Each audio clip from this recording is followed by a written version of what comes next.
Stanford Cardinal and defending national champion LSU Tigers. Two college baseball powerhouses collide next. In Game 1 Friday, Stanford had too much pitching. Chad Hutchinson and Jeff Austin combining to allow just 6 singles and an 8-3 win over Auburn. In Game 2, LSU captured its 30th come-from-behind win of the year as Brandon Larson provided the key blast, powering LSU over Rice 5-4. Stanford, LSU meet next.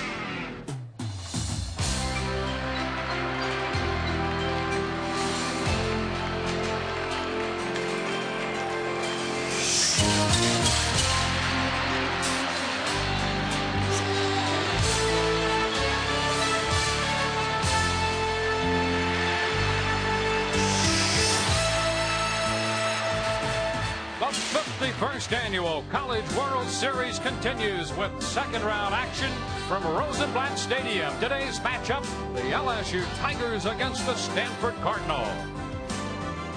In Bracket 1, Stanford and LSU advancing with wins over Auburn and Rice. Respectively, Auburn and Rice could face elimination tonight in the elimination round on ESPN2 set for 7:30. In Bracket 2, Miami and Alabama winners, they will advance to meet on Monday afternoon. UCLA and Mississippi State will face elimination Tuesday night. Hi again, everyone, with Joe McGrain, Dwayne Stats. Great to have you with us. Stanford dominating pitching in their round 1 victory. And Joe, today they're going to step it up a notch. They have their ace Kyle Peterson on the mound. Mark Marcus has a leg up in the tournament with their #1 guy going in here in this second game. The thing that's amazing about Kyle Peterson is Marcus says he's the most accomplished college pitcher he's ever had. It's his ability to locate, and LSU has a large lineup with a lot of big swings, so he may be able to exploit that. LSU has 54 wins this year. 30 of those have been come-from-behind victories. And for more on that, Larry Conley standing by with the Tiger head coach, Skip Bertman. Yeah, thanks, Dwayne. Skip, at what inning are you going to come back today? I mean, this club's been doing it all year long. Right, they do have that great ability to come back. They're gritty, they're gutty, they never give up. But obviously the best thing to do is to get ahead, and that's what we're going to try and do. Well, good luck to you today. Tell you one thing, Dwayne, he's watching Coogan warm up right here, and he looks sharp. All right, thanks, Larry. A great pitching matchup in Patrick Coogan and Kyle Peterson. We have the #2 and the #3 seeds, LSU and Stanford, coming up next.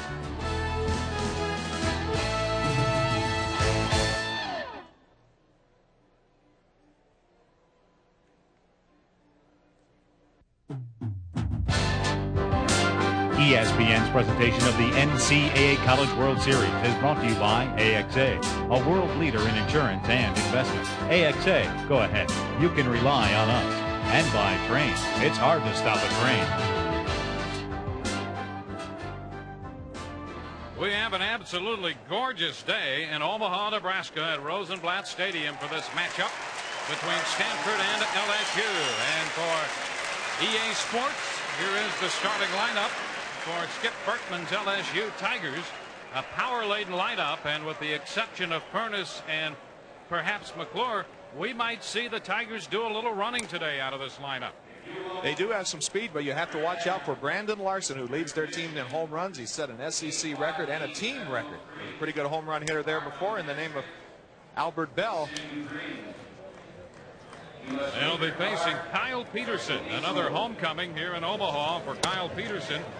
Comes in with a record of 11-2, covering 18 starts for Stanford. And more than what wearing the glasses tells you, he's a very cerebral pitcher who locates very, very well. And oftentimes when going up against big hitting lineups, control pitchers love to face power hitting lineups because they can exploit them with their location. And look at the numbers on Peterson with a great base on balls and strikeout ratio. And the defensive setup this afternoon behind Peterson. On the infield, Hokasang and Pecci on the left side, with Schrager, another young player coming home to play here in Omaha. Luke Quatches at first. In the outfield, Kilberg, Garrett, and Muth, left, center, and right, with John Schaefer doing the catching. We keyed on Pecci in the last game, and Hokasang and Pecci are going to get a lot of work with Peterson throwing good ground balls with those good sinkers working. So they really need good defensive play out of those two guys today. LSU coming in with 54 wins, 13 losses. Another win would match their school record in victories. Stanford in at 44 and 18, and you can see the wind is blowing out as we start play today, out toward left center field. Dwayne, so far in this tournament, we've had a lot of pitchers duels, and everybody thinks that the ball really carries well here in Rosenblatt. And if there ever was a perfect day for it to happen, it's today. It's about 85 degrees, and the wind is ailing out to left field. LSU has the type of lineup that can exploit it. And this should be a dandy with Peterson and Coogan. Here is the first pitch as Danny Higgins steps in, takes a swing and a miss, strike one. Higgins, the designated hitter for LSU, coming in hitting .302. These fans already are very into it, as Kyle Peterson is an Omaha native here. So you got to believe he is really pumped up. Peterson delivers it upstairs, and that might show you that he's pumped a little bit there. Absolutely. Feeling very strong. The first couple innings, you just got to battle your emotions a little bit, get them under control. Then the delivery comes down, and it seems to work itself out. This is away, and the count goes for 2 balls and a strike. It'll take him a couple pitches to find his release point, and I'm sure his heart's racing pretty well, wanting to do well here in Omaha, in his own hometown. Peterson working quickly. This is away once more, and the count goes to 3 balls and a strike. His postseason career record is 6-0, including a second-round victory here at the College World Series in 1995. He goes all the way to 3-2 on Higgins to start the ball game. And there's ball 4. Higgins draws the walk. It'll be interesting to see what LSU will do. They have done some running throughout the year, but when a team hits 179 home runs, as they have, you don't expect them to do a lot. But Skip Bertman says today they might try to take advantage of that part of their game. Dwayne, I think they can and should run, especially when they're going to put a lot of pressure on Peterson. They have to throw strikes to these huge mammoth power hitting lineup that the LSU Tigers have. When you're able to run and hit for power, it's a lethal combination. Claire Barbier, a strike to count on him, the 97 freshman All-American. Runner at first, Higgins, 7 out of 9 in the running department. There's that breaking ball sweeping across for a strike. Peterson has the jump on Barbier, 0-2.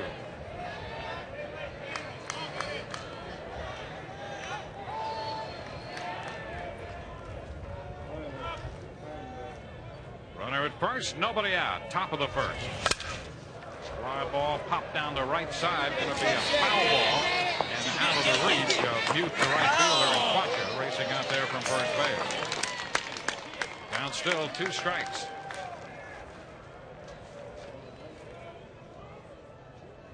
A walk to Higgins to start this game.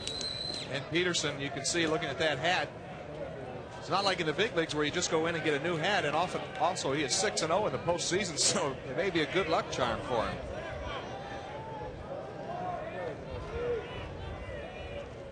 A 2-strike count to Barbier, and he is hit by a pitch.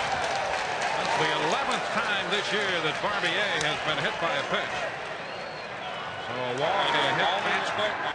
And so far very uncharacteristic, and I'm sure that Peterson is battling his emotions out here, leaving a breaking ball up and just a bad release point, and really not a very good pitch by him. Time it came out of his hand, he's kind of dropping his arm a little bit, and oftentimes when you get your adrenaline going, you try to generate velocity and throw the ball too hard, and the ball just came out of his hand like a watermelon seed.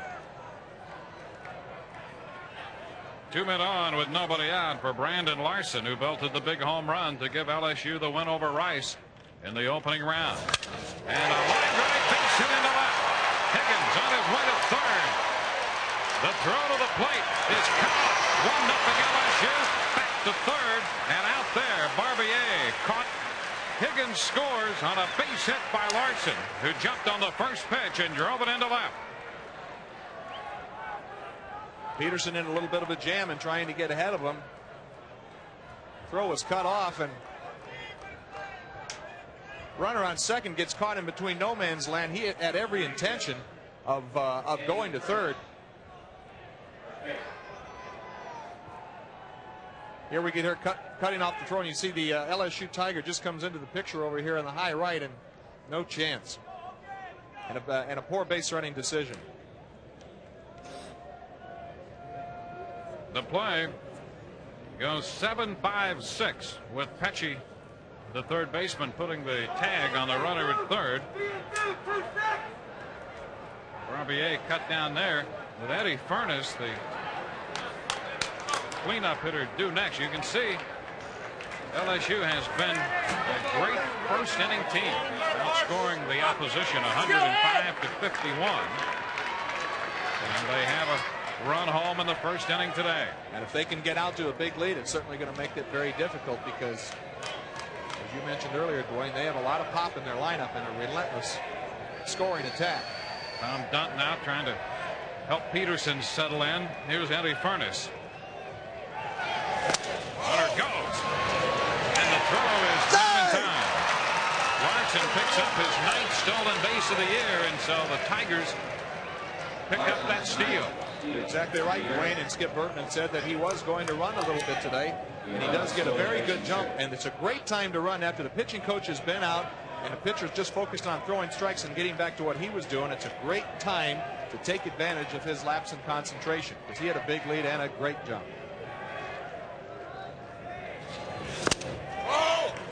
Ernest takes ball 2-0. Ernest 2 out of 3 against Rice with a double and 2 runs scored. 6'4" junior out of Nacogdoches, Texas. Peterson again uncharacteristically behind in the count. Strike on the corner. 2-1. It's interesting coming in as we take a look at Mark Marquis, the head coach, coming into this game this year in the postseason. Peterson had not given up a walk to anybody in his first 2 outings, covering 15 innings. Promptly walked Higgins, and that's cost him a run. There's a line shot into right near the line. Larson on his way to the plate. A big shot and a run back in for Furness. 2-0 LSU. And again, you get a look at the resourcefulness of LSU's offense. Skip Bertman said he was going to run today, and Larson got a chance to move up 90 feet with that stolen base. And he was able to score on Furness's single. Peterson again behind in the count. When you're behind in the count and have to groove it, it's really a bad place to be in as a pitcher. As you can see, that pitch just wasn't very well located. He still hasn't had a chance to settle in. It must feel like before the first pitch was even thrown that he was in the stretch, and it's very disconcerting. Here's Mike Kerner. And the first pitch to the LSU center fielder is in for a strike. Kerner with good power, 20 home runs, trailing only Larson on this team in home runs. Enters this game with a 16-game hitting streak. 6 of those home runs have come during the life of that streak. And the pitch is wide. Dwayne, if Skip Bertman's going to be able to steal a lot of bases and hit home runs, it's going to be very, very dangerous. They're going to be very tough to beat. Coming in on the year, this team had stolen 65 bases, hitting 179 home runs. So it's not as if they've been completely without a running game. But when you hit that many home runs, you don't need to steal that many bases. Bertman's feeling, I think, with Peterson. He's an ace pitcher out there. Figures to be tough. One area they thought they might be able to exploit would be that long delivery to the plate out of the stretch. Tall guys with that type of delivery, long and lanky, can definitely run on it. Just a piece of that one to stay alive.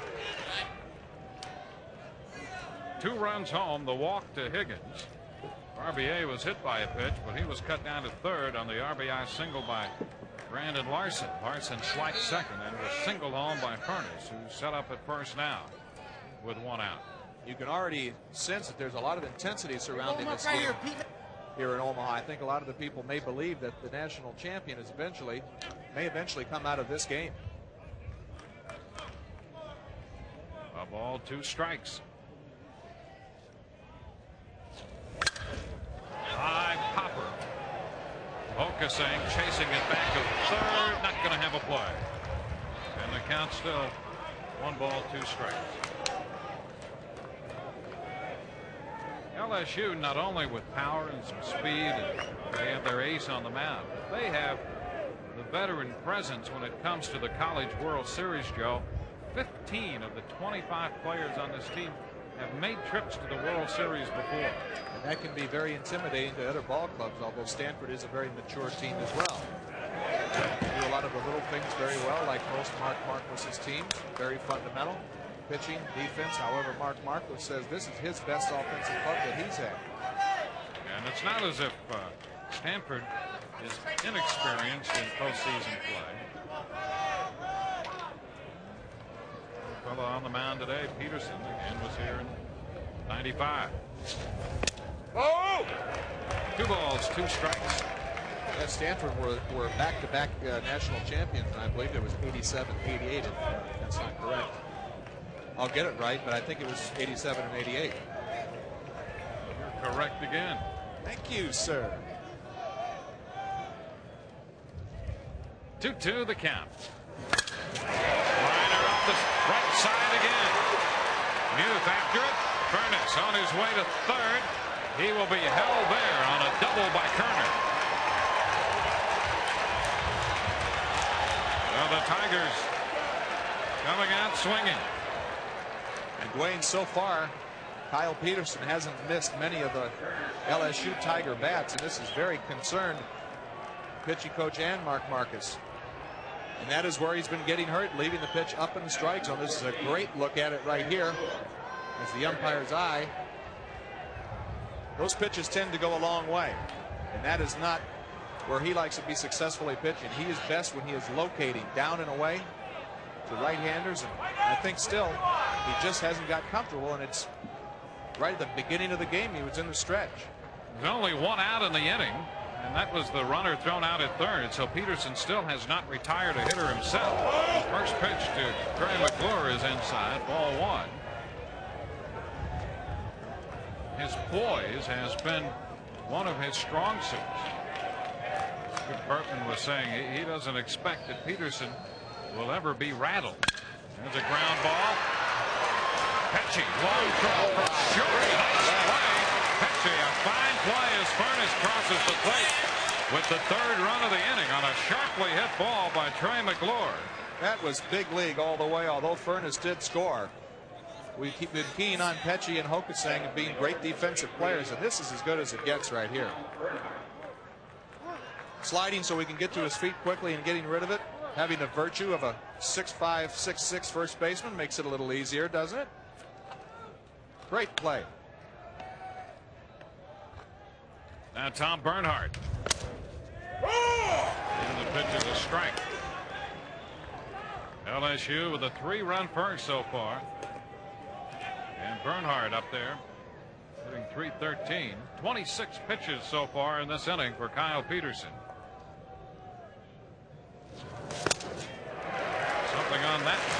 Although he was able to get that by McClure, Peterson does not want to be pitching up there. He is best when he pitches down in the zone because his type of movement is not a high riding fastball. It's one that sinks down and away.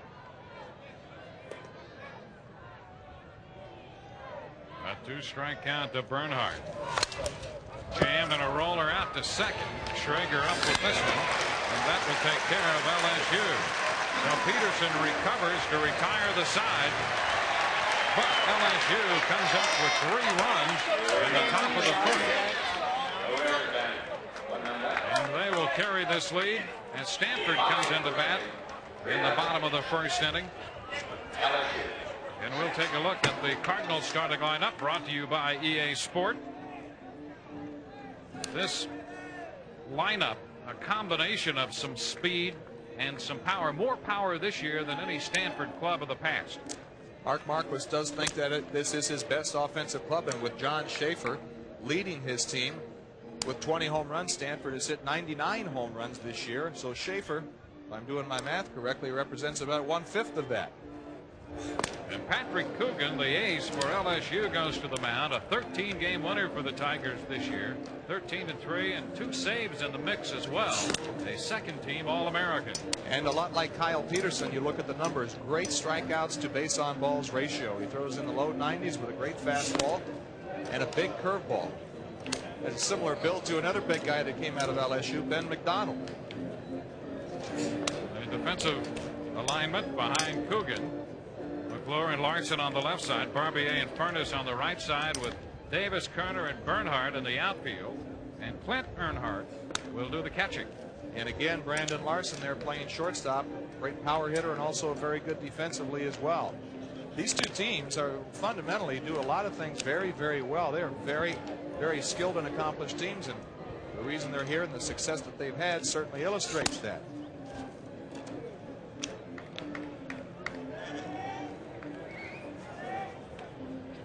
Now the Stanford Cardinal down 3-0 as they come in to hit in the bottom of the first inning. They knocked off Auburn 8-3 after falling behind in that one 2-1. They came up with a 5-run fifth. And this is a team coming in hitting .335 with 99 home runs. As Patrick Coogan prepares to face Joe Kilberg and throws the first pitch fine for a strike. What Kilberg needs to do ideally is work Coogan for a couple of pitches and hopefully get on, so Stanford can mount a little bit of rally of their own just to trying to get back in it a little bit. Already with an uphill battle. There you go. Coogan hits Kilberg. Coogan is feeling the same bit of emotions that Peterson was battling, trying to settle in. This is his first start, throwing a good breaking ball but misdirected, and so we look at twice already. 2 hitters from opposing teams have been hit with breaking balls, and that shows you that pitchers aren't quite on their game and a little nervous, and Skip Bertman knows what that's like, but it doesn't make him any happier. Yeah, make a play right here, Eddie. Make a play, Eddie, right here. So Kilberg is aboard, and it brings up Edmund Muth. Muth had a couple of hits against Auburn and a run batted in. He has been a pleasant development as a freshman out of Long Beach, California. Pitch is down, blocked by Earnhardt. Ball 1. Yeah, Earnhardt figures to get plenty of work on the balls in the dirt with Coogan's good breaking ball. Oftentimes the best place for that location of the good breaking ball is down and often bouncing with 2 strikes. And he represents a change, the only change in the LSU lineup. And Earnhardt doing the catching. Oh! This one is away, so the count is 2-0. That's one of the reasons he's in there. He does a good job blocking the ball. He also throws the ball pretty well. Pretty good throwing catcher. And Stanford, on occasion, will test a catcher and a pitcher. Well, we've seen some good catchers so far in this tournament. Strike on the outside edge. It's 2 balls and a strike. Matt Frick last night for Alabama making 2 great throwing plays to retire runners, and this tournament certainly full of good defensive catchers. Saw Coogan hit 91 on that last pitch and moved to first. Kilberg is back in, and that's about right for Coogan in the velocity department.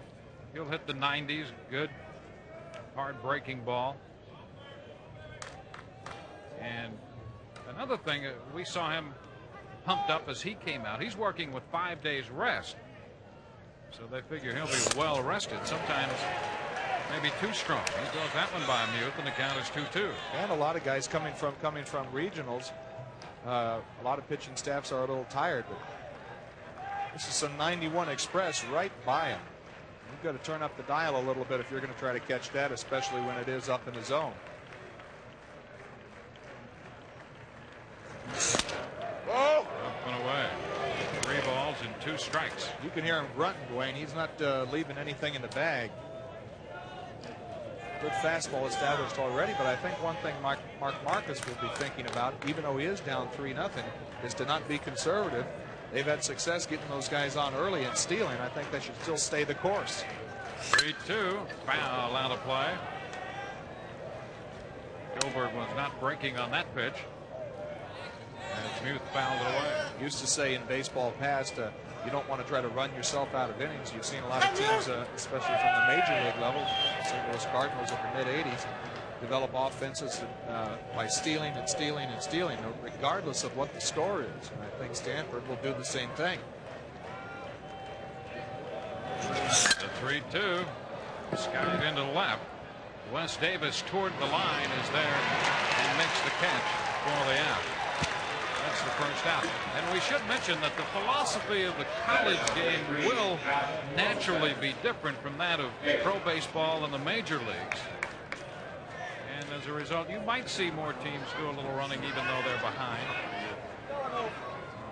See all the signs going by. Almost looks like he's doing something for the hearing impaired there.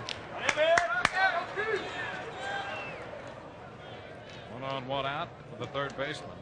Josh Hokasang steps in.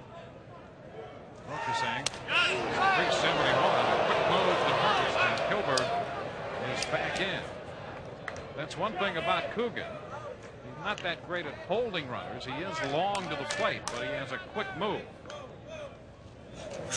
And there's a pitch. He almost quick pitch that time. That was almost a balk. And you know what really strikes me? I know Ben McDonald went to LSU, but similar builds. The mechanics are very, very similar. He throws right over the top. Same type of fastball, high fastball, not a sinking type fastball, but a riding fastball, and of course that good crackling curve. Hokasang popped it into short right. Furness out there. Now the second baseman Barbier just on the line is there to make the grab. Hokasang pops out. 2 gone in the bottom of the first. Batting fourth in the line for Stanford, 24. Here's the cleanup hitter for the Cardinal, John Schaefer. They're certainly going to need the help of John Schaefer to get back in this ball game. You look at the 20 home runs. Had a fantastic season. Obviously, that in catching is not bothering his hitting, and vice versa.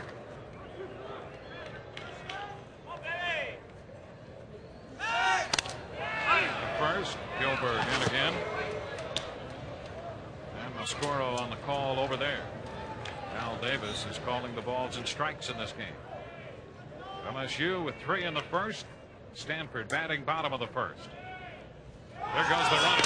The pitch is a ball, and the throw is in. No! A fine throw by Earnhardt to cut down Joel Kilberg trying to steal. And that will take care of Stanford in the first. At the end of 1 from Rosenblatt, 3-0 LSU.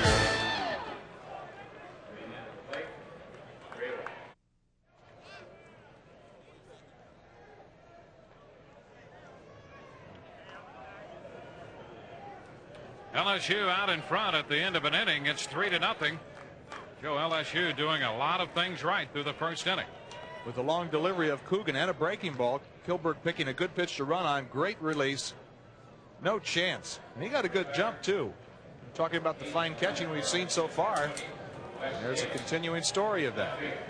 Clint Earnhardt throwing out the base runner to end the inning. On to the second we go. Wes Davis jammed and pops it into short center. Garrett comes on to make the catch. So Davis went after the first pitch.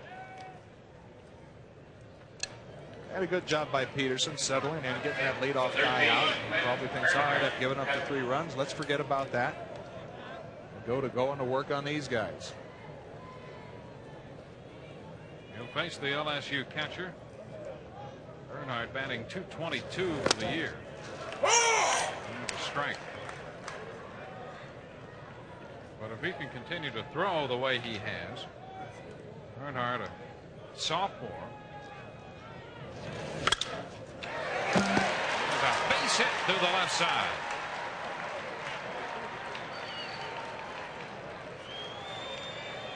So a 1-out single. There you get a look at the parents of Kyle Peterson. You have to assume he has a whole lot of friends here today, as he is from Omaha. On top, Mom looks a little LSU concerned. number 10, Keeping score. Danny Higgins, the DH. I wish you could tell me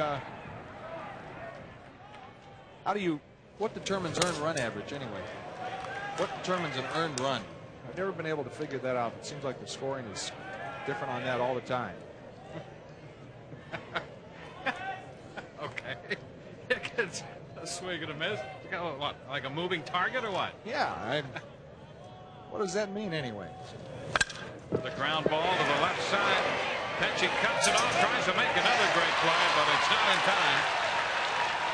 Higgins has himself an infield hit as Earnhardt moves up to second.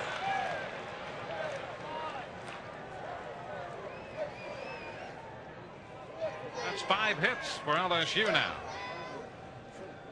Higgins doing a good job taking what Peterson gives him. I think he got that off the end of the bat a little bit, and it was a fortuitous bounce. Pesci making a great play to corral it, but certainly not in time because the ball wasn't hit that well. And again, Kyle Peterson's in a bit of a jam here. RBA steps in. He was hit by a pitch his first time up. 7 of the first 10 hitters have now reached base here for LSU. Pitch down and in, ball 1. There, Barbier. Down in Harvey, Louisiana. There's men at first and second. He's been the second leading average hitter on this team with men in scoring position at 377. Looks this one into left for Kilberg, who makes the grab. 2 gone.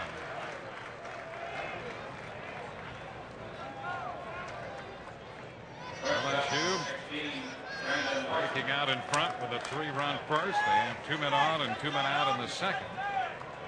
And Brandon Larson. What a year for Larson, who came over from Glenn Junior College. He's out of San Antonio. Was drafted a couple times by the Pittsburgh Pirates. And has wound up hitting so far 38 home runs this year.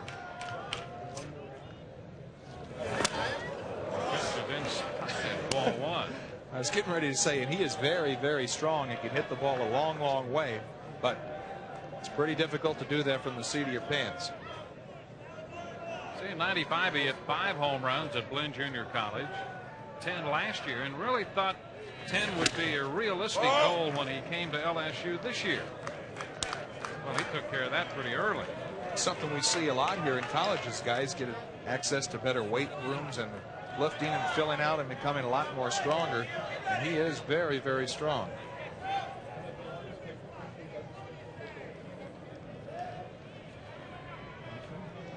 Ahead in the count, 2-0. There's a shot foul. Down beyond the bullpen area, and the count goes to 2-1. Well, with these 38 home runs, he now has 113 runs batted in. 18 of those homers coming in the last 23 games to go with 45 runs batted in, by the way. He now, depending on how LSU will do in the rest of this tournament, he's in a position to even challenge for the home run leadership this year in the nation. Foul ball, it falls in on him, and so the count goes to 2-2. As you know, Lance Berkman from Rice has 41. And the swings, yeah, and the swings Larson that 38. Right, and the swings that Larson has been taking so far, he's not letting up, and he's letting it all hang out. He's had some very good swings on Peterson, as some of the other LSU hitters have as well. Ground ball rolled to short. Pesci with the flip to Schrager for the force, and that will end it. Tigers do not score. Kyle Peterson strands 2. Bottom of the second coming. 3-0 LSU.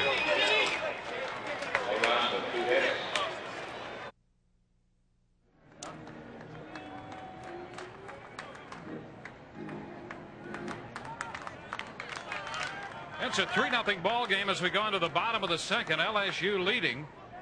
These teams have met only one other time before, and as we know, anything can happen. LSU were beaten 6-5. Ben McDonald on the mound, and Paul Carey belted this home run in the 1987 College World Series. The win eliminated the Tigers from the College World Series and sent Stanford deeper into the series, and they won it in '87. That's the only time these teams have ever met. There's John Schaefer. Schaefer was at the plate. Kilberg was thrown out trying to steal in the bottom of the first. Pitch is up, ball one. Ideally, you would want to have Schaefer batting because he has that good power with guys on base, as Kilberg was thrown out on a great play by Earnhardt. Foul back, and the count is 1 ball and 1 strike. So I guess what we're saying is that there's a lot of this game to be played. LSU jumping out in front 3-0. And even though we have 2 quality pitchers in Coogan and Peterson on the mound, how much more quality could they have gotten than Ben McDonald back in '87? So we've got a long way to go in this one. What should be a team. Schaefer lifts this one into center. Turner will drip back a bit, and he's there to make the grab. 1 out in the bottom of the 2nd inning.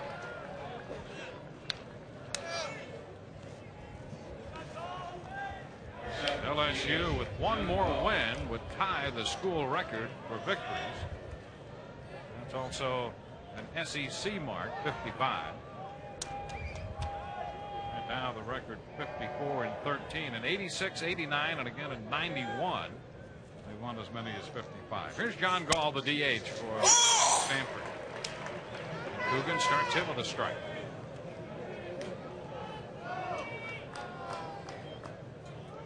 Gall had a couple of hits against Auburn, 2 out of 4. Freshman DH. 1 ball, 1 strike. A home run in his first collegiate at bat. And then went on to put together a very solid year offensively for Stanford. Lines this one into center. That's going to fall for a base hit. The first hit of the game for the Cardinals.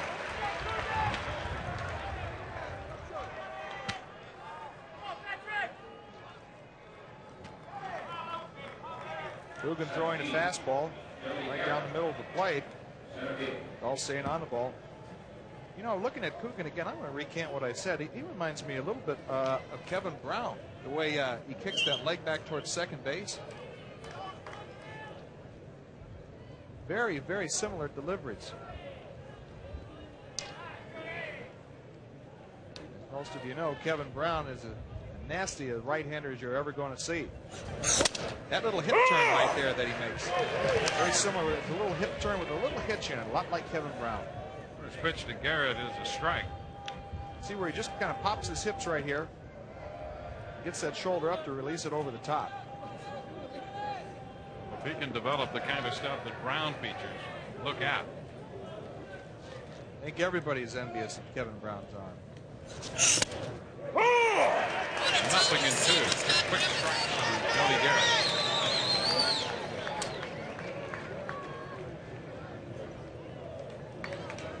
Coogan out of Baton Rouge, a 2-year letterman. The ace of the staff for LSU.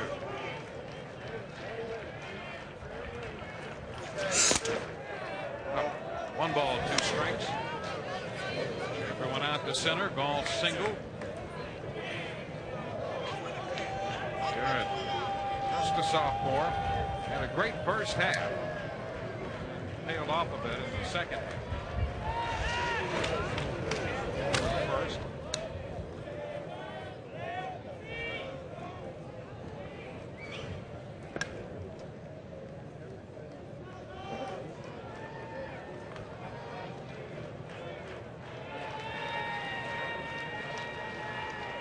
The 1-2.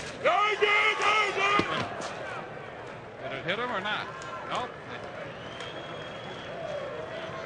That's a strike. And he's out because first base was occupied. A delayed call. Al Davis finally went up with the right arm. Gall moves up to second, and Garrett is on first, but he's been called out. He offered at the pitch and is out on strikes. It was a little bit of a delayed call by Davis. This is the great 2-strike breaking ball here with Coogan. Yes, it was a bit of a delayed call. And he did go around. Al Davis pointing right away. Yes, you did. Yes, you went. no doubt there. Wayne, you're right. First base is occupied, so Garrett is out.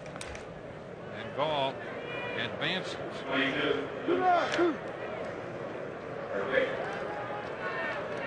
Got to be a strikeout and a wild pitch.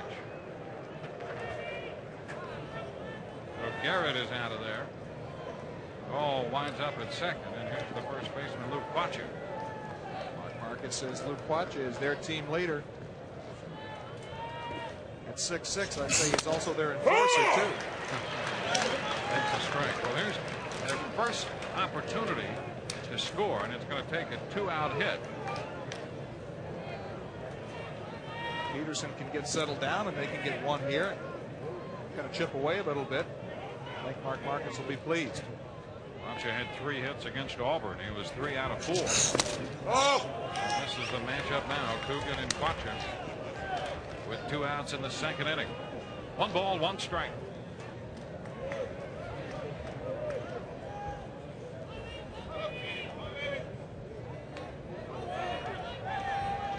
Quachu's hit 8 home runs for the year. Oh! This is wide. 2-1. Coogan coming in and averaged better than 10 strikeouts every 9 innings, 129 for the year, and it walked just 33, so a great strikeout to walk ratio.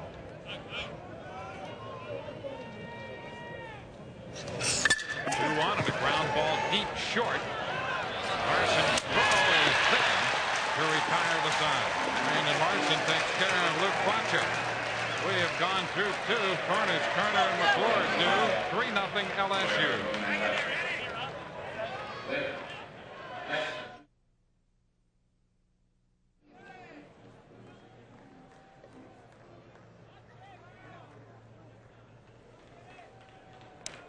Nothing LSU on top, and as Kyle Peterson goes to the mound, we'll check in with Larry Conley, who's down there with Monty and Susan Peterson. I am indeed, and Monty, I think Joe McGrain would be interested in your analysis of your son's pitching in that first inning. How about passing it on to him? Well, I think LSU scouted him pretty well, and we're looking for the changeup. He opened the game and maybe slid one by him, but after that, I think they were pretty well settled in. And the fourth ball call on the first kid was close, I thought, from this angle on the outside corner. And he gets that call, he might be things might have been a little different in the first inning, but he's all right. His location wasn't great. They're good hitters, and you got to be there. They're going to hit it. So. And Susan, you also had an analysis in that first inning for your son. I did. Yes. Well, he just needs to get it across the plate and to change up the speeds. I think he needs to change it up a little bit. Just settle down a little bit, and he'll be fine. This is truly a baseball family. Joe, Dwayne. You're absolutely right. You know what she said? Throw strikes and change speeds. That's great. Oh! That was more revolutionary right there than some pitching coaches have told me in mound conferences. That's great stuff. Absolutely. It's too late for me, but hopefully Mr. Peterson can take heed. A strike to Furnace on 3-0, so that will run the count to 3-1. Larry Conley just has a way of eliciting those insightful comments from whomever he speaks, and it's another great job in the stands by Larry Conley. 3-1, skied into right center.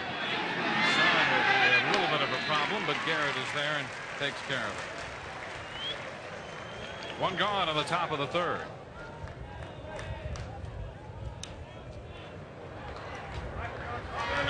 Single homer run his first time. So here's 1 for 2. Here's Mike Kerner. Kerner got into the act in that first with a double. Extended his hitting streak to 17. First pitch on a grounder out to Schrager at second. So 2 quick outs for Kyle Peterson here in the third against LSU. And the bases will be empty for the third baseman, Trey McClure. 14, third baseman, Trey McClure. LSU and Stanford.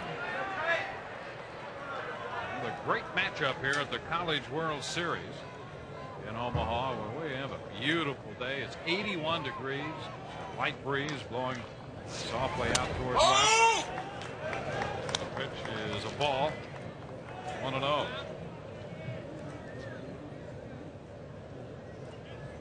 score now with 43 runs batted in. Strike call. And that's the pitch that Kyle Peterson has to throw more of. He's been getting the ball up in the strike zone a lot.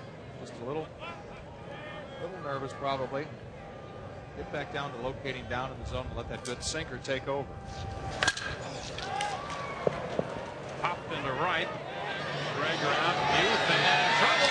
And Schrager is there. Well, Muth lost that one in his high sky in the sun, but Schrager out made a nice play. Bottom of the third coming. 3-0 LSU.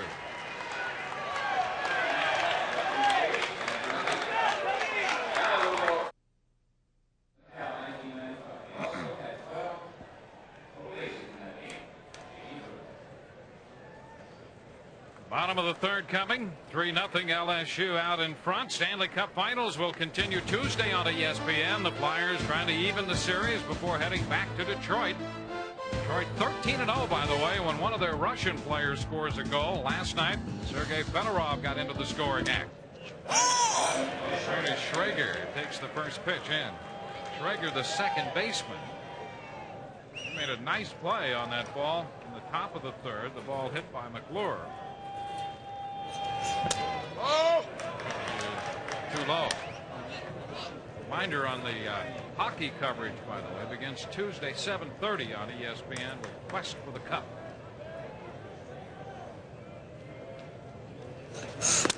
Coogan misses upstairs. Schrager followed by the number 9 hitter, the shortstop Jay Petchy, and then back around to the top of the order for the Stanford Cardinal.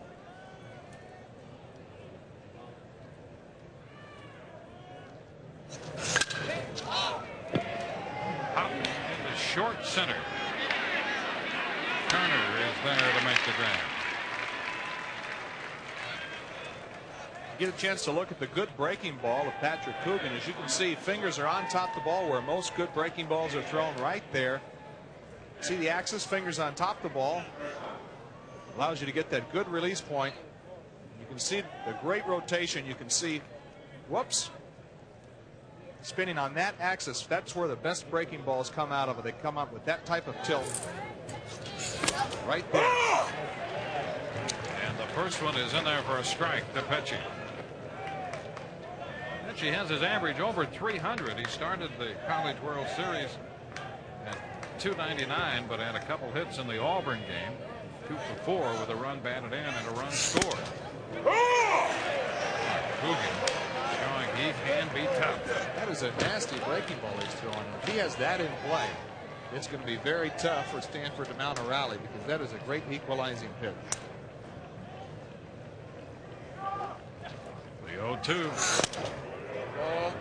1 ball, 2 strikes. Trying to change the eye line of the hitter after throwing those 2 curveballs, coming with a fastball outside.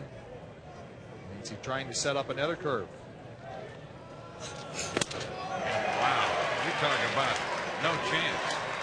The thing that makes that one so tough to hit is that it starts at the top of the strike zone. You don't know how far it's going to drop, because you can see that Petchy was a little befuddled by that.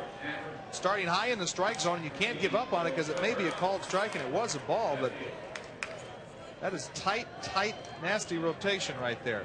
Talk about a hard breaking ball. And Petchy is the second strikeout posted by Coogan. Second out of the third. And here's Kilburn. Coogan just continues to dominate. Yeah, these guys have been very confused by this pitch so far. Look at this. Over the top.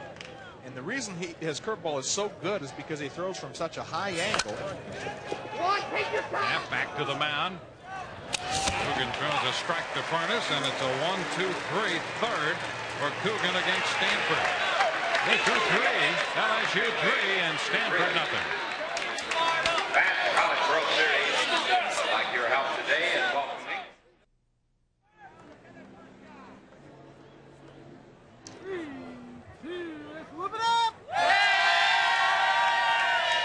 We're going into the 4th inning. LSU jumping out in front with 3 runs in the first. It's 3-0. We're seeing some dominant pitching. Peterson has settled in, and Coogan has been unbelievably tough through the first 3 innings. So we're getting another well-pitched game here, and the comparison of the breakout from last year to this year, Joe McGrain, something that has to do your heart some good. Most definitely. I've always been able to appreciate a well-pitched ball game. In the National League, you have quick ball games. The American League seems to be more based on hitting. But here in Omaha, you get a couple of hot pitchers, you can go a long way in this tournament and even win it. Peterson, we're getting a look and started to settle down. His parents said he needed to get that changeup in play a little bit, so he's taking heed of their advice, and a great pitch, gets ahead 0-1. Bernhardt, 1 strike to count. Bernhardt, Davis, and then Earnhardt. Bottom 3 in the LSU order. This one is a little close, and the count is 1 ball and 1 strike. Well, Kyle Peterson needed no incentive. Number 1, he's a great competitor. Number 2, it's the College World Series. Knows this one by Bernhardt. 1 ball, 2 strikes. Number 3, he's pitching back home. Number 4, he's pitching against Skip Bertman's team.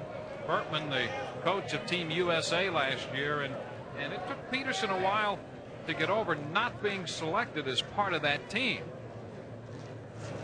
There are plenty of reasons of incentive for Peterson to want to do very well and win this game today.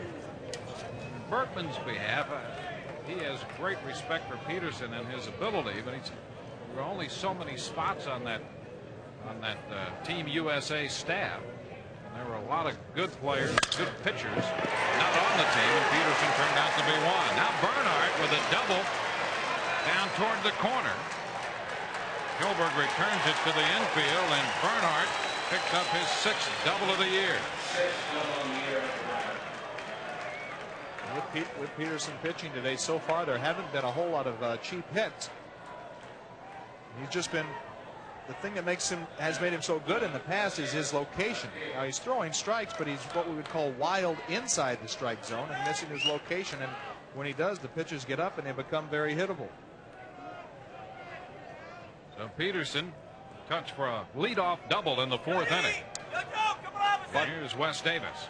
Peterson is a great competitor, like you said, Dwayne, and is used to pitching out of jams as most good pitchers are. That's a strike to Davis, who would shorten on the bat. One thing about Peterson, he did say, he said right now, he says, I'm not thinking about being left off that Olympic team right now. He says Coach Bertman had some decisions to make, and he said he took some guys who deserved to be on that team. Davis fouls this one off his foot. Boy, just to hang in there against that delivery. I know exactly what he's talking about, Dwayne. As you can see, there's the good sinker that Peterson needs to have right there. Get that right-handed hitter having to open way up. He can't. That's a very defensive swing. If he can get that in play, he's going to be a lot more successful. I know exactly what he's talking about Team USA in 1984. I tried out for the Olympic team and made the final cut and didn't get chosen for that. And you're young and competitive and everything, and sometimes it's really disappointing. Yep. That's the thing sometimes you overlook at the collegiate level. The age of these players, whether it's baseball, basketball, football, whatever it is, and a lot is expected.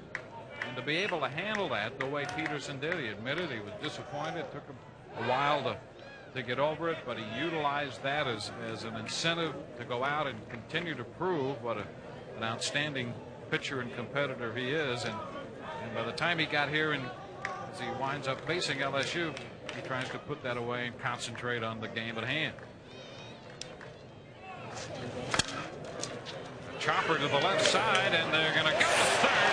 The runner is out there pitching to Hokasang to get Bernhardt, who is an easy victim, and the Tigers commit their 2nd base running mistake of the afternoon.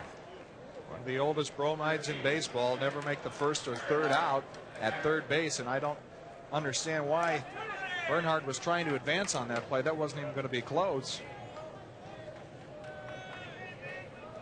Reggie again, very sure-handed.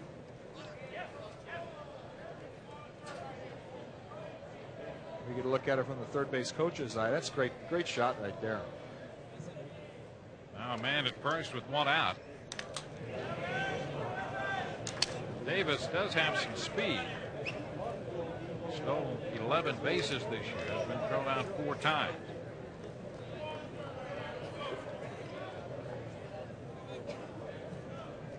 Peterson.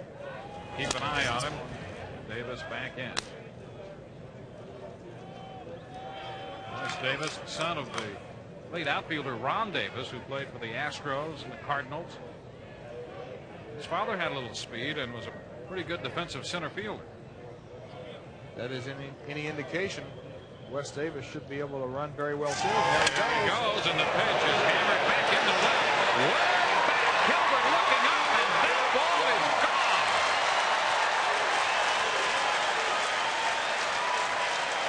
Clint Earnhardt has hit his 6th home run of the year, connecting off Kyle Peterson to make it 5-0 LSU.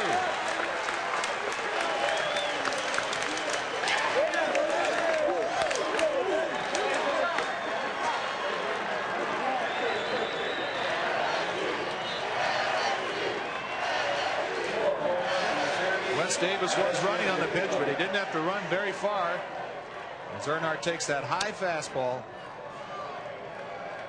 He gave that one a real good ride. That ball's way up there in the seats. And a little bit of enthusiasm slash showboating after hitting that home run. Andy Higgins takes the pitch for a strike. Earnhardt came into this game with just 1 hit in postseason play. He was 1 out of 11. That was a home run. He has a base hit and a 2-run home run so far this afternoon. And we knew that LSU was going to hit a lot of home runs in this tournament, and they're certainly off to a start with their number 9 hitter going big fly. They've hit a home run in every game this year. 1 ball and 2 strikes. And a home run hitting lineups, oftentimes they go through stretches where they're not really hot and they're not scoring a lot of runs, but hitting a home run in every single game this year certainly has Skip Bertman telling the story that they've been pretty consistent. And that caught the corner. Higgins called out on strikes. You see that strike call by Al Davis? Some interesting gesticulations right there.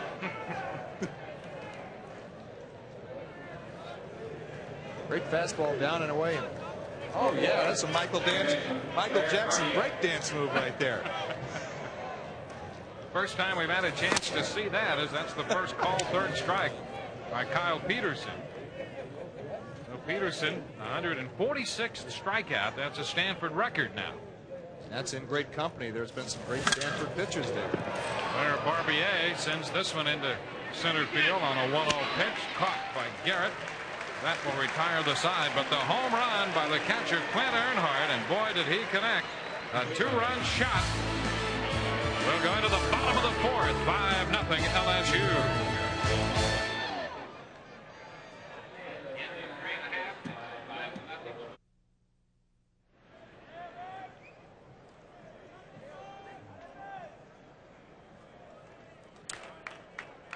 Nothing LSU out in front as we go to the bottom of the 4th. One of the great highlights of the College World Series coming up.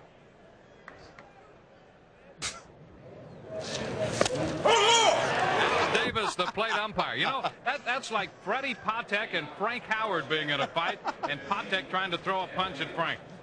Every umpire has different strike calls, and that's one of the more unusual ones I've seen before. Oh! It was start the Thriller album. Edmund Muth takes one high, ball 1. Well, he's my favorite umpire for the rest of this College World Series. We're going to get some good pitching today, so let's hopefully we see more of that. Upstairs. 2 balls, no strikes. Muth went out to left his first time through the front 3 innings. Stanford with just 1 hit. That a base hit by John Gall in the 2nd. Strike on that outside part of the plate. 2-1. Coogan just dominated Stanford in the 3rd.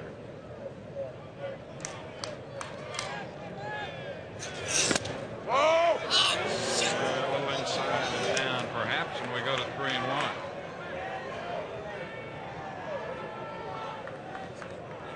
Close pitch, and Al Davis with his eye line set right on the inside corner. Coogan thought it was a strike. And the 3-1 is lined right to the first baseman, Eddie Furniss. He hit the ball right on the button. but right to Furness. And that's the first out of the fourth.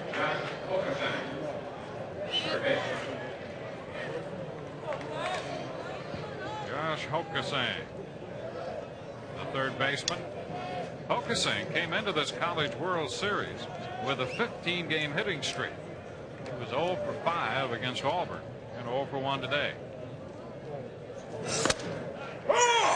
Coogan just the jump, strike one. Hokasang out of Fullerton, California. Time called here. Apparently there's something in the line of vision of Wes Davis, some kind of glare or something back of the plate down toward the LSU dugout, and so Wes Davis very alertly and intelligently called time and talks with Jim Graham down there. He wasn't able to sell Jim Graham. He says we're going to have to continue playing with that. It's a very bright day today with a very high sun. The ball is short. Larson comes up throwing a routine play, and Hokasang is the second out in the fourth.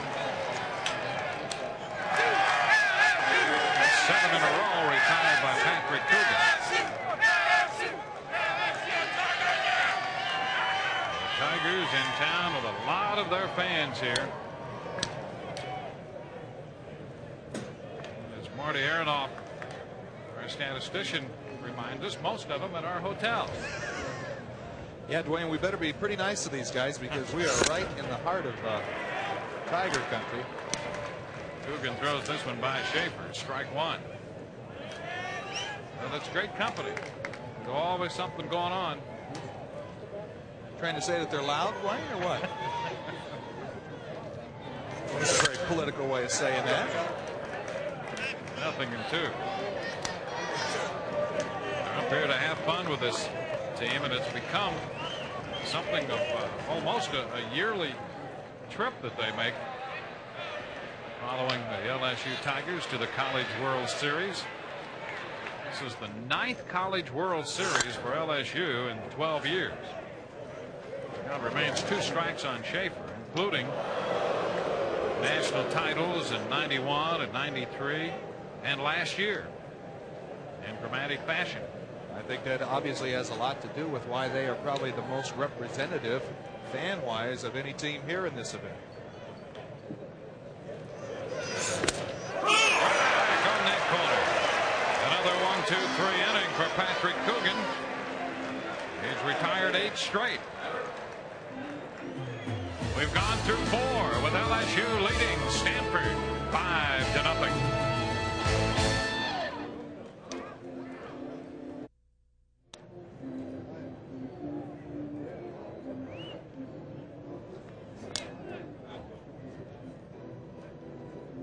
Tigers of LSU leading the Stanford Cardinal 5-0 as we move into the 5th inning. Brandon Larson will lead it off. He was one of the LSU heroes in Game 2 of the first round when he belted the blast off Matt Anderson. That key to 3-run 8th inning, a 2-run shot. And the Tigers went on to win 5-4 over Rice. And Larson, who opened the scoring with an RBI single into left in the first inning, will lead off the 5th for LSU. Larson 1 for 2 in this game. Facing Kyle Peterson. It's pop foul and will carry out of play. Strike one. Larson leading off here in the 5th inning. Larry Conley is standing by, and he has Brandon Larson's family. Larson, one of the key members of this offensive-minded Tiger team. Let's check in with Larry now. Larry? Yeah, Dwayne, I am right here with Phil Larson. Phil, an ROTC instructor over in San Antonio. How much work did you do with Brandon? He's turned into a little bit of a hero here this week. Well, I don't think I've done much work. His coaches have done all the work. We just thought that we brought up a good kid and sent him to the best baseball school in the country, and the rest took care of itself. Okay. Hey, Dwayne, this is a man who enlisted in the Air Force, but Brandon's been drafted 3 times. Well, believe me, there are a lot of clubs that like to enlist Brandon Larson. You're right. He's been drafted 3 times. The Pirates were after him out of high school and drafted each year after junior college. And Larson nails this one. Wow! That ball is completely gone over the bleachers. See you later. Break out the tape measure on that one. That ball was hit a long, long way.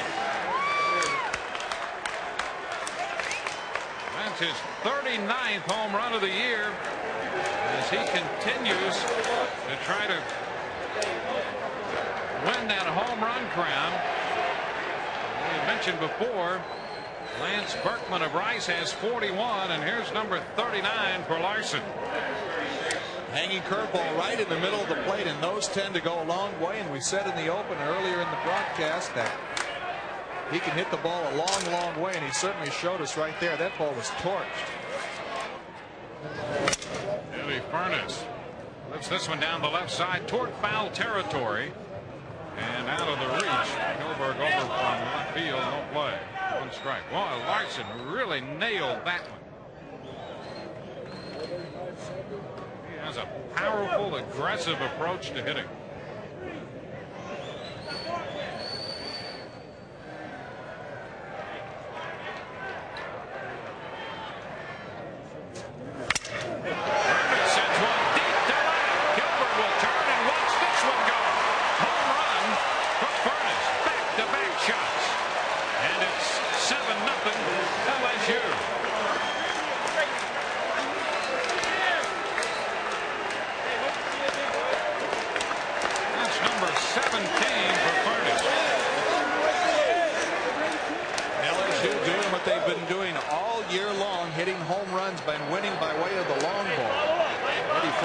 To the opposite field. That ball wasn't a Texas leaguer either.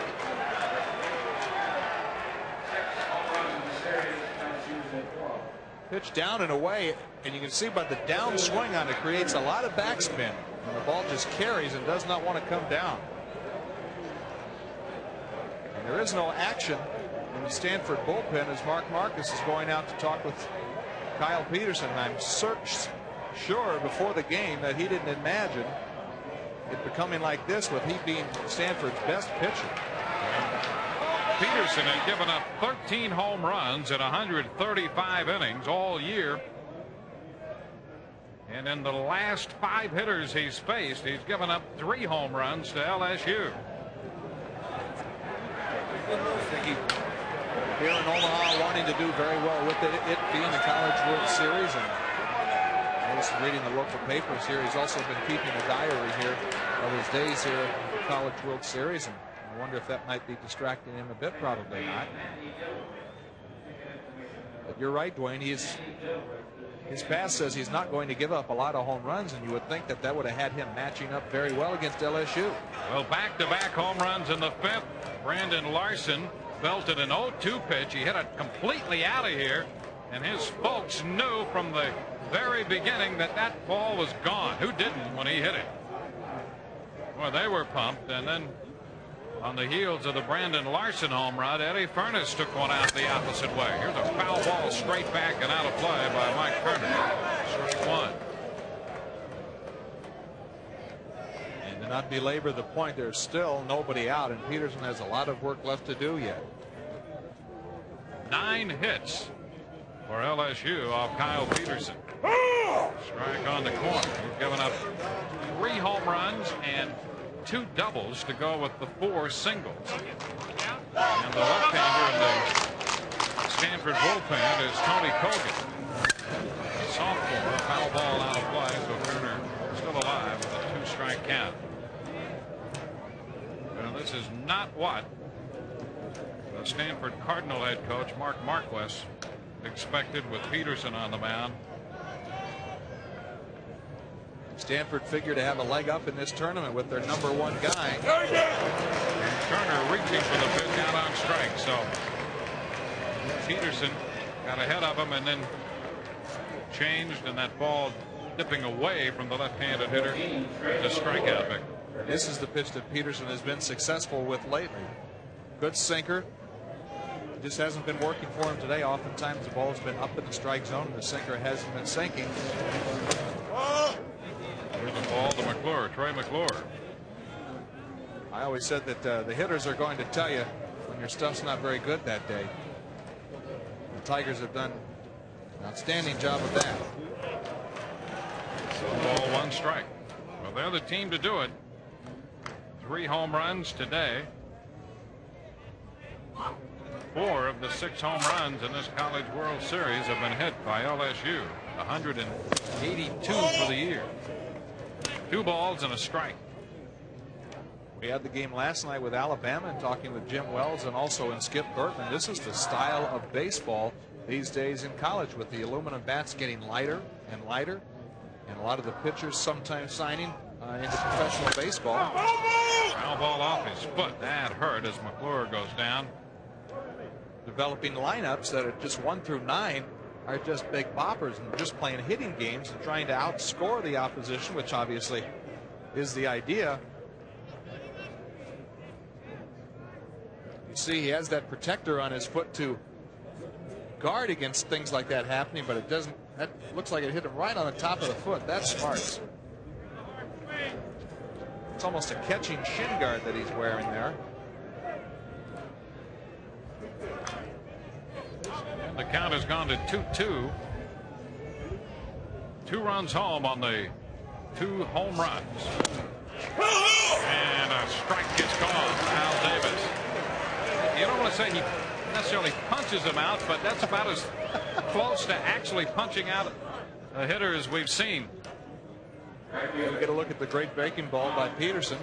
He needs to get more of those in play. And Al Davis with the quick jab with a combination.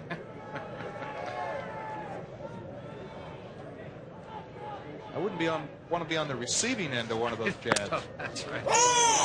Breaking ball is over for a strike to Tom Bernhardt. Bernhardt doubled in the 4th inning, so he was 1 for 2.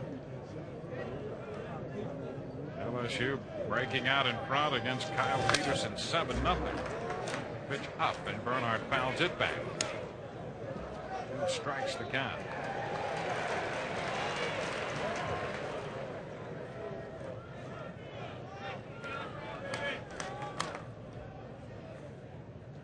Peterson delivers, and it's fouled straight back. Count remains 2 strikes.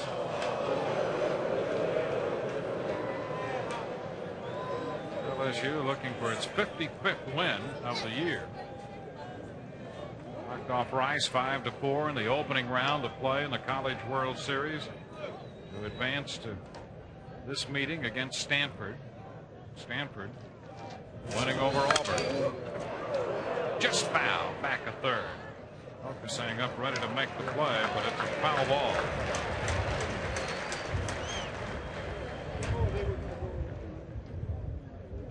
You look at Bernhardt, baseball player with a goatee. Imagine that. These days it seems like everybody has. Mostly relievers and closers. They think it makes you look a little bit more meaner, and maybe he's trying to He's had a good postseason coming in. 7 games in the regional, and 1 game through the College World Series was 14 out of 28.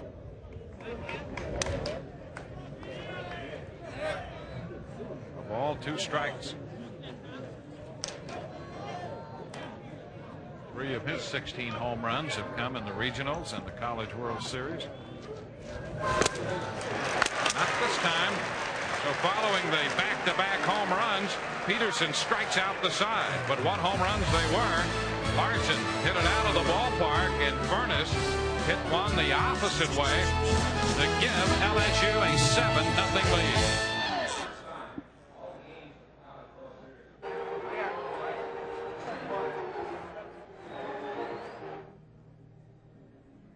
LSU has broken out to a 7-0 lead as we head into the bottom of the 5th inning here at Rosenblatt Stadium. We'll reset the tournament field for you. Stanford defeating Auburn to advance into this one as LSU had knocked off Rice. Later tonight, Auburn and Rice will play and face elimination. That's an 8 p.m. Eastern start on ESPN2. The Rice Owls and the Auburn Tigers. Bracket 2, Miami and Alabama play tomorrow afternoon, and in the elimination round it'll be UCLA and the Bulldogs of Mississippi State. Both games on ESPN, 3:30 for the afternoon game and 7:30 for the evening game tomorrow. John Gall leading off and taking the first pitch too high, ball one. The winner of today's game will receive 2 days off, and that's why it's so important to stay in that winner's bracket, because once you get into the loser's bracket, your pitching depth starts to become challenged. It's a developing story for Mark Marcus, with Peterson already having 86 pitches now. Do you want to stay with him and continue to pitch him and hope that things work out well for you on Tuesday? Yeah, the loser of this game will be back in action Tuesday against the winner of the Rice-Auburn game, and then they'd need 3 wins to make it into the finals. And you would figure, although we haven't seen the real Kyle Peterson today, that it would take the earliest that he would be able to pitch from the starting standpoint would be Wednesday. And that means that Stanford has to win another game if they're to lose this one today.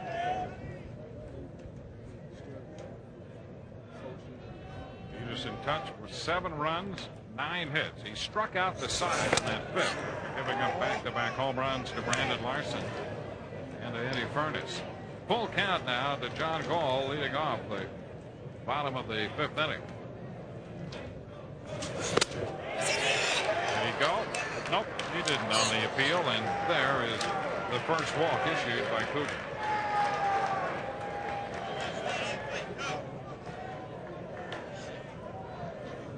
There you look at almost the same view that the first base umpire has, and it's based on not whether he crosses the plate or breaks his wrist. It's based on intent. See that Gall did not intend to swing at that. As a result, he was awarded first base. Jody Garrett, a strikeout victim in the 2nd inning. 1 of 3 posted by Coogan. There's a line drive up the right side. That's going to be in there for a base hit. Ball's on his way to 3rd. Bernhardt with a pickup. Here's a dig for 2nd by Garrett, and he's in there with a 2-base hit. A walk and now a double.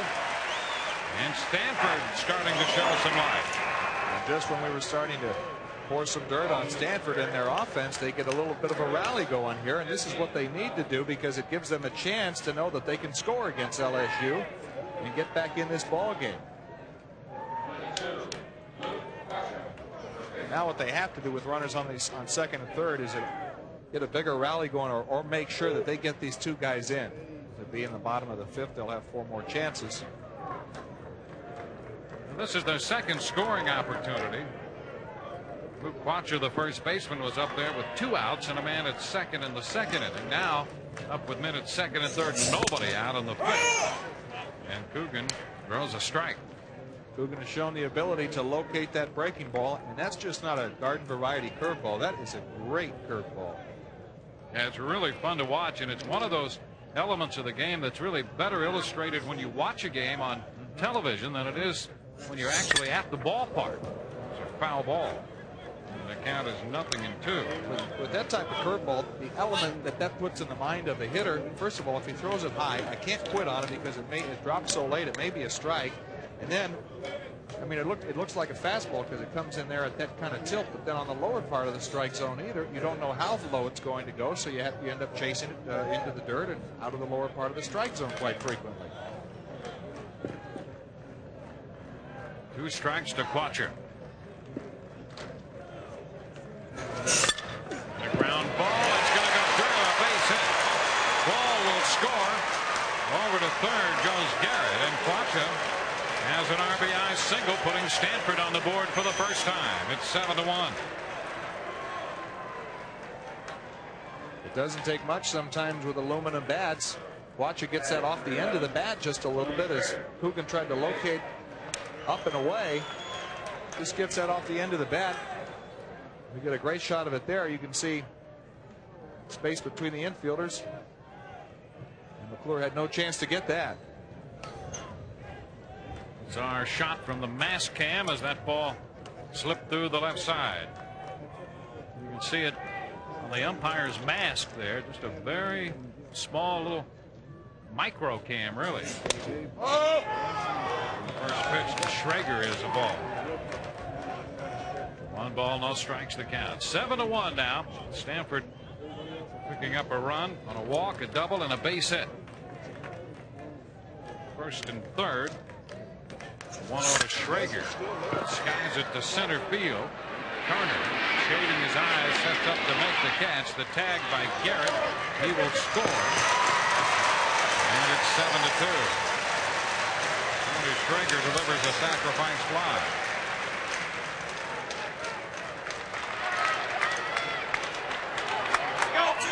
Stanford in with 2 runs in the 5th.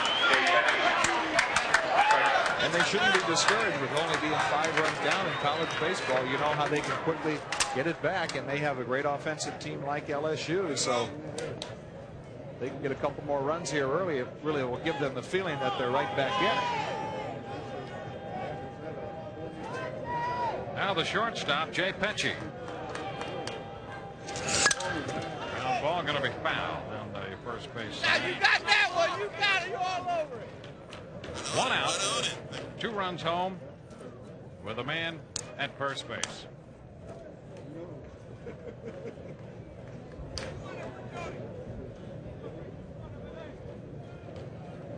Petchy, a switch hitter. Just 3 home runs for the year, but most of his power has been from the right side.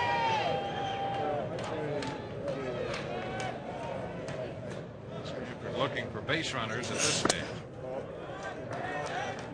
Pitch is too low. Mark Marcus told us something interesting about Petchy. Most switch hitters have a good side. Their better side, that they have more power one side or the other. Marcus said he's equally just the same from both sides of the plate. Back in. Watch the base runner there. Yeah, in terms of putting the bat on the ball, it's about equal from either side of the plate. This one, nice block by Earnhardt. The count is 2 balls and a strike. Pitching line so far, Coogan and Peterson, the comparison. Pitch total mounting on Peterson, giving up those 7 runs, 9 hits. And that only walk that Peterson had was the first hitter of the game, so that really doesn't tell the story because he has been wild in the strike zone. Petchy takes a strike. Missing his location. And now Stanford trying to chip away. Trailing by 5.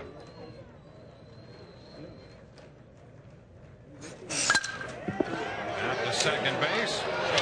Barbier works it one over to first, and they turn them both. Petchy grounds into a double play started by player Barbier. We're through 5, 7-2 LSU.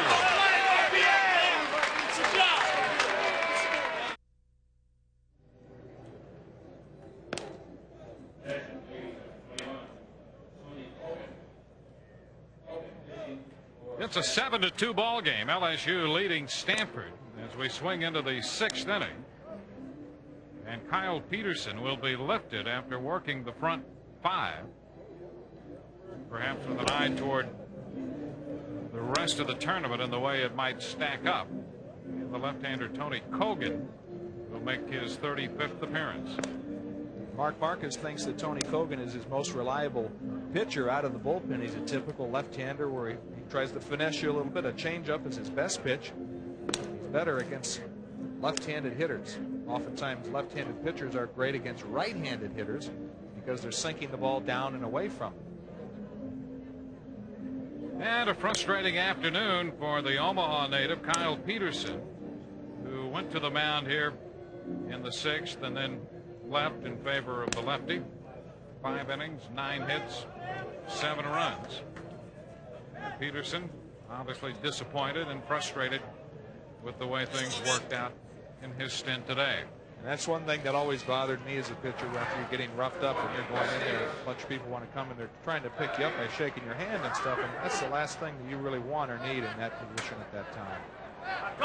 86 pitches today. So file that away as we'll see what happens the rest of the way. But first pitch now, and Wes Davis rolls it to short. Well, Kogan takes care of the first man he faces. One pitch, one out. Look at Pecci after he receives this. Looks like an overhand hook shot throw. Just wind up from Florida, throwing over the top haymaker over to first. Now the catcher, Clint Earnhardt. Pitch is in there for a strike. We get a look at the finesse type delivery of Kogan, trying to paint that down in a way outside corner. He throws another strike, 0-2. Kogan, a sophomore left-hander out of Highland Park, Illinois.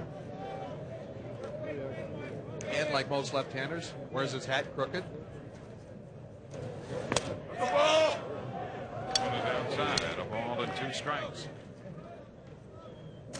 In the left-handed world, as you would well know, that's straight. Yeah, I think it's something against the Earth's gravitational pull or something like that.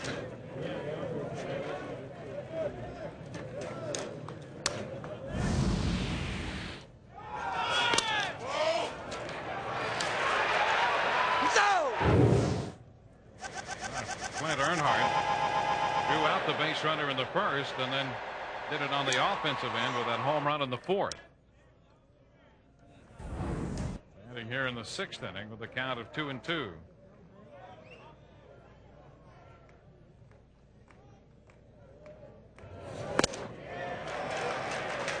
And a swing and a miss, so he's out on strikes. There's that changeup, which is Kogan's best pitch, which gets Earnhardt way out in front. Good deception, throws it with the same arm speed as his fastball. Why does it seem a lot of left-handed pitchers seem to be very adept with the changeup? Tom Glavine, John Tudor. Higgins, a ground ball to first, and it's going to be a 1-2-3 inning. Higgins retired and assisted by Quacha. Going into the bottom of the 6th with the score 7-2.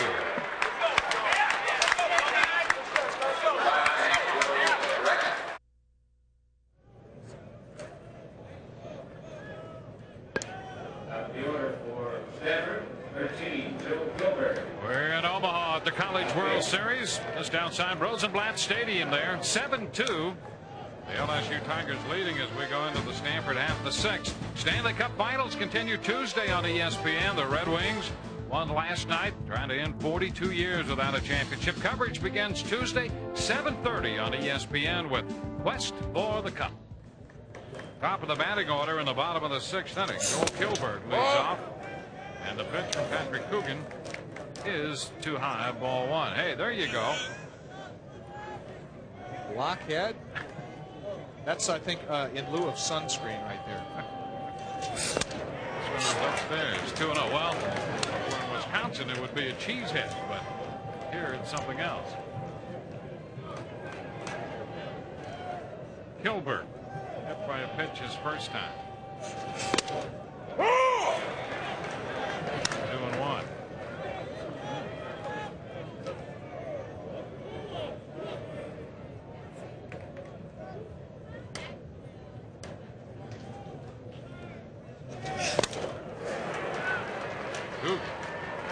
Throws that one by. So he's still throwing hard here out of Baton Rouge. You're absolutely right. Here in the 6th, he's got plenty left. He's had both that good high riding fastball as well as his curveball in play today. Foul. Kilberg is late. Count holding at 2-2. Bertman, Coogan will keep his stuff. He says he believes he can keep it 130 pitches into a game. He said he really hasn't had to test that. But he is a strong pitcher out there. And the count holds at 2 balls, 2 strikes.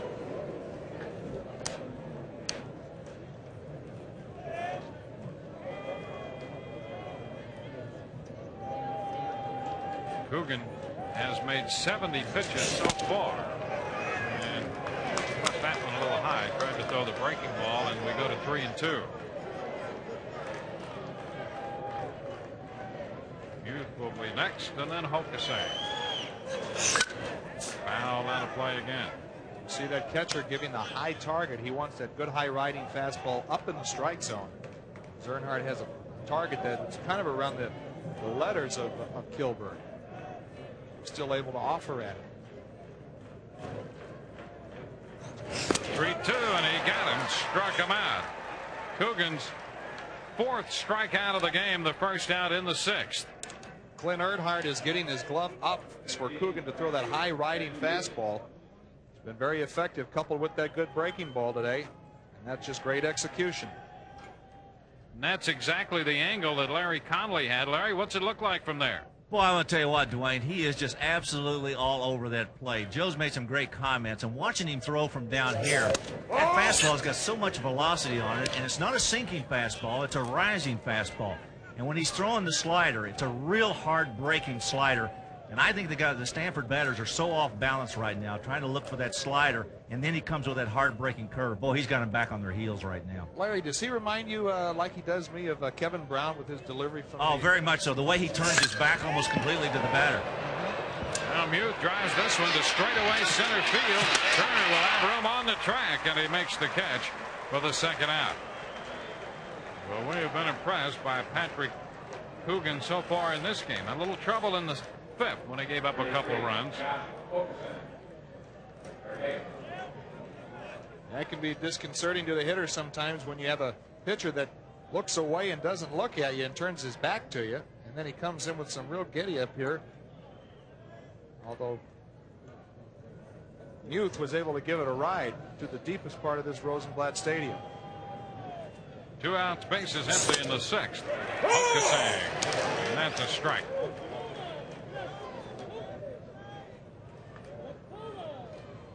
When you get your body behind it and close your hips, it really puts you in a great position to create leverage with the mound.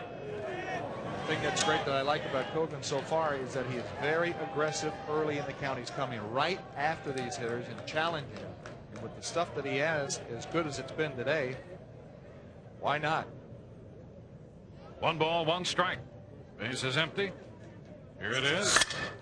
And Hokusang sends a high fly ball toward left center. Well, Wes Davis is there. And it's a 1-2-3 6th for Coogan against Stanford. We're headed into the 7th, 7-2 LSU.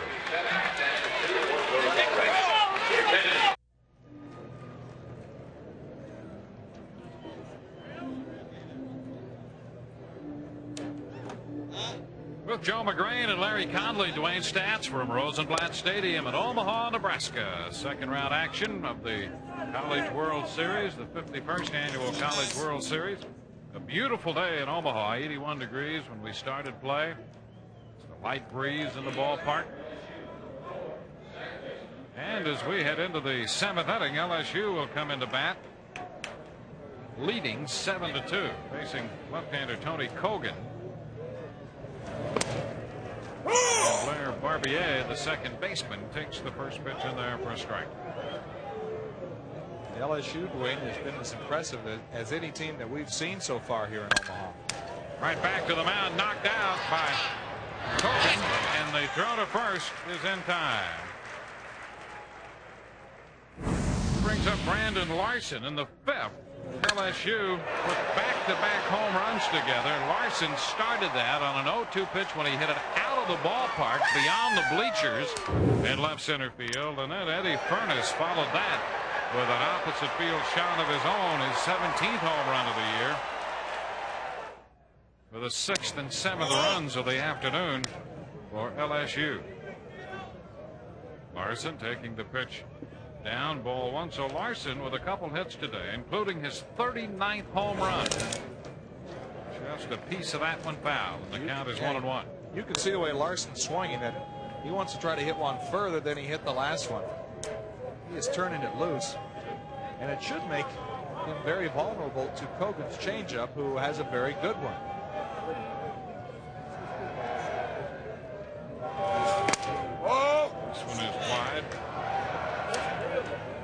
It's 2 balls and a strike.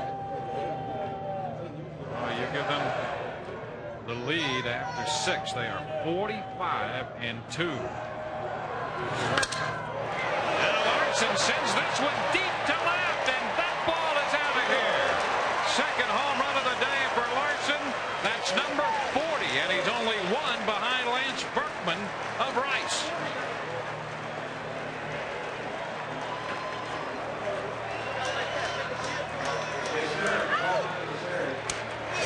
Larson, who has set an SEC record for home runs. That was 29, most recently accomplished by Rafael Palmeiro back in '84. Well, he's way beyond that. Here's number 40. And just to show you how strong Larson is, he missed that ball. He didn't get all of that ball. He got that ball off the end of the bat, going halfway up into the bleachers for a home run. You see his teammates welcoming him in the dugout at home plate going, man, you're putting on a show.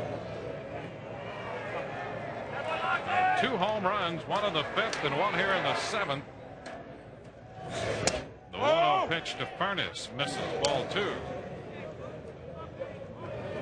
The LSU bats have exploded. With 4 home runs since the 4th. 3 balls, no strikes. Earnhardt hit one in the 4th inning. Larson and Furness back-to-back in the 5th, and Larson again in the 7th. Quick call, making it 3-1. Furness was recruited by Stanford as well as Miami and the University of Texas. Wound up at LSU. And he draws the walk.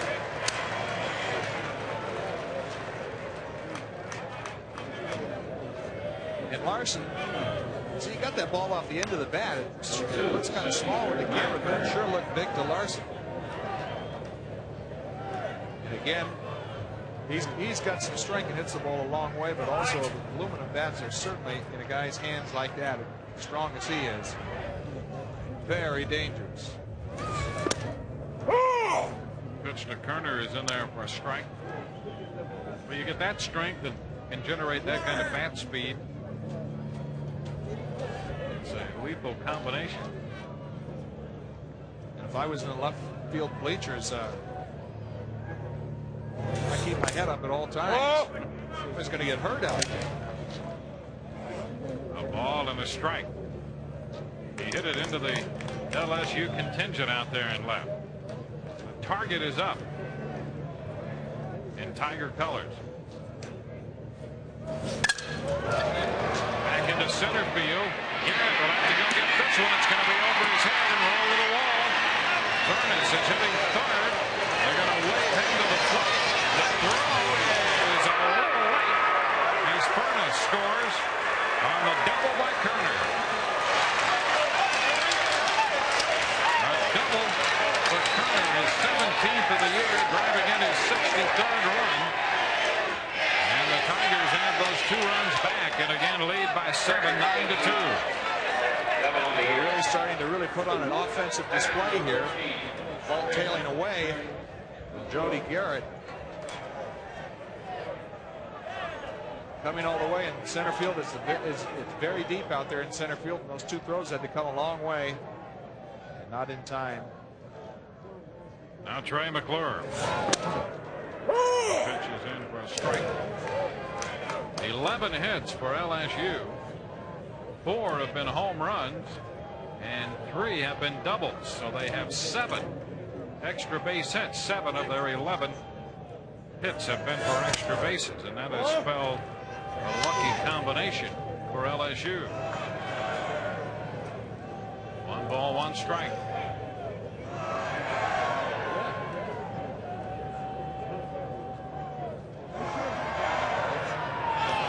Runner takes off. The pitch is a ball, and the throw is not in time.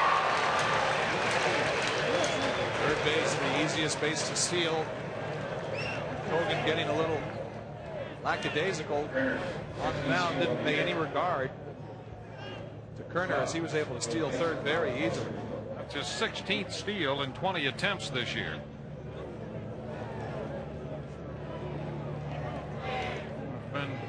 tough afternoon for Stanford so far. The infield forced to come in. The pitch bounces in and is stopped by Schaefer. Tony.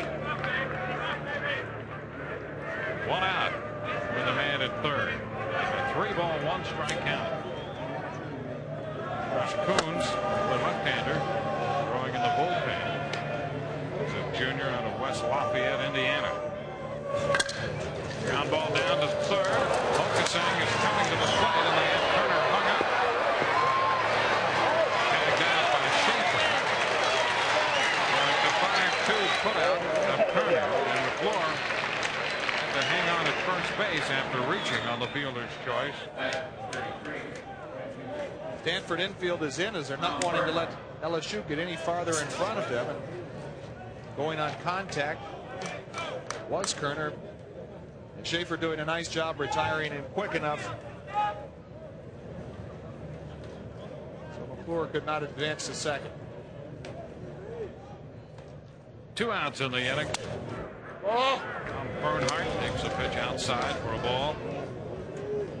2 more runs have scored in the 7th. 1 on the home run by Larson. Walk to Furness and the Kerner double. Now McClure is at first. Down ball, short. Big hop comes up on Ketchum. He gets the points at 7 to retire the side. 2 more runs home. Bottom of the 7th, counting 9-2 LSU.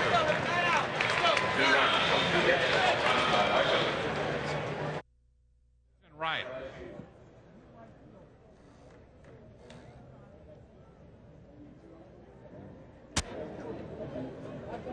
The LSU Tigers lead the Stanford Cardinal 9-2 as we go into the Stanford half of the 7th inning. Stanford able to put a couple runs on the board in the 5th. But LSU came back with 2 in the 7th inning. See Jeremy Whitten in the game now to play right field for the LSU Tigers. And John Schaefer will lead off against Patrick Coogan.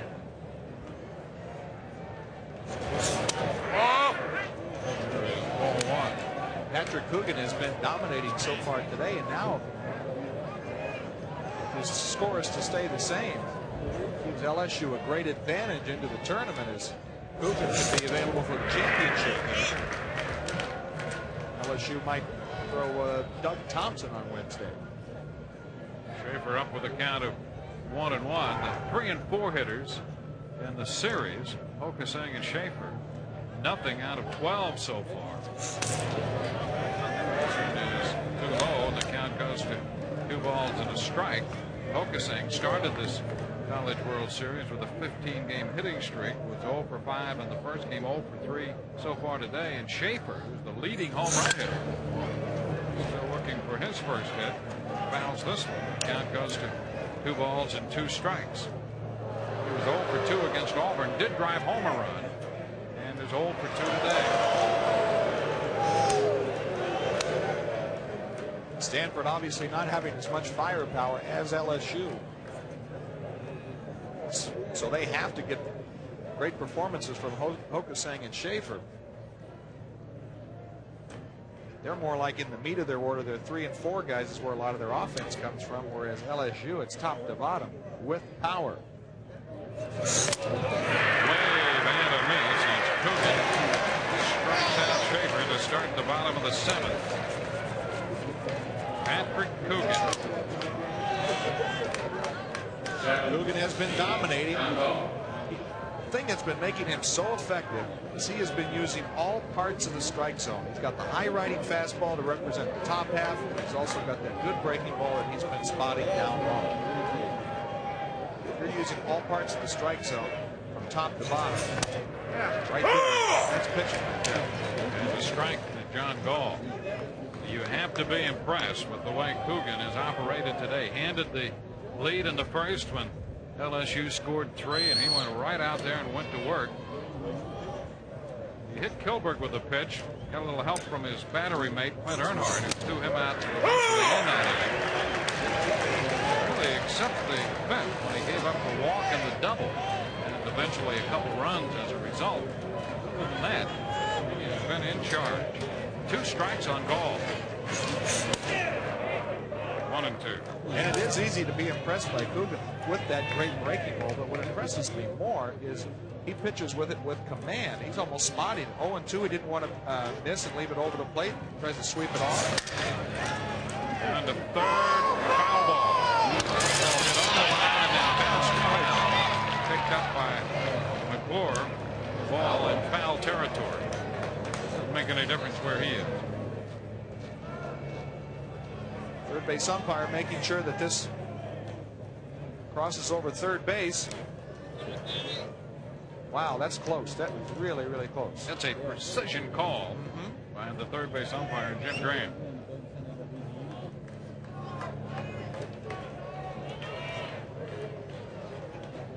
One and two the count. Even with that high fastball, when they do foul it off, it looks like the hitters are still overmatched. He's still getting it by them. And oftentimes with that type of a fastball, if they are to hit it, they're just going to hit a harmless fly ball somewhere. Under to short. He's mixed his pitches well. He's been able to vary the speeds.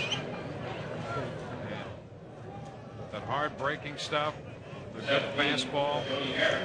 It's been an outstanding performance so far. And it's one of those days, and these are the type of games you have to win, and he certainly has a commanding lead in it. When you have both of your pitches working well, it's not very often that that happens. Spotting his fastball great, spotting his curveball great, and those are the games you have to win, and the score certainly tells the story there. Cody Garrett, the first pitch is too high to him, ball one. Figured from a big league standpoint, if you make 35 starts, there's going to be 5 starts where you're going to get roughed up.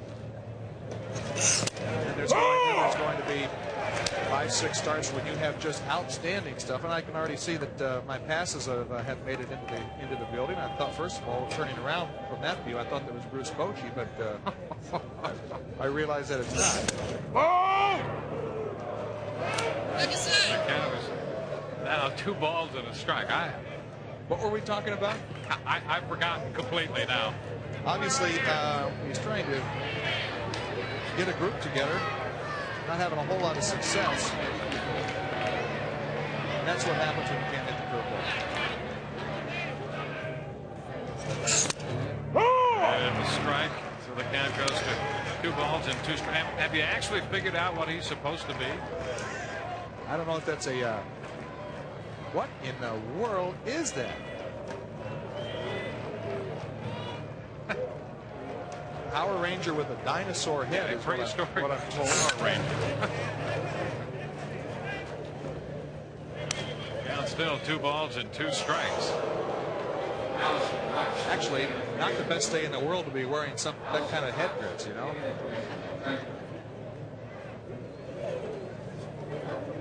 Some mascots are good, some are not.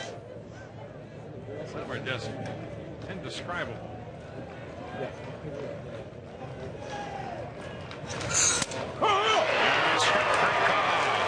Al Davis still in good form here as he calls out Garrett. 2 strikeouts in the inning for Coogan. He's retired 8 in a row. It's a 9-2 ball game.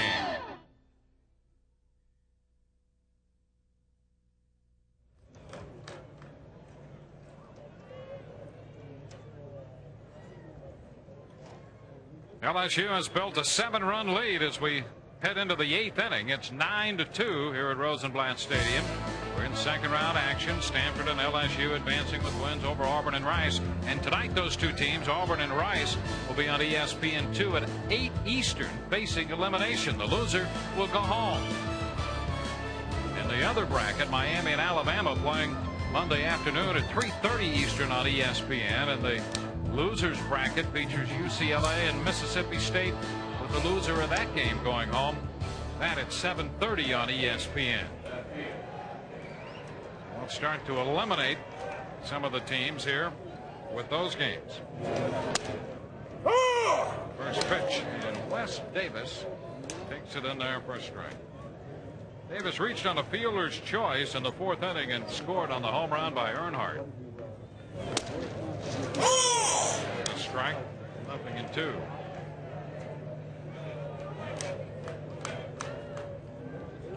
All game in the 8th.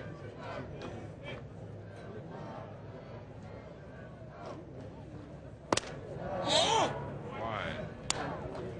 1 ball, 2 strikes.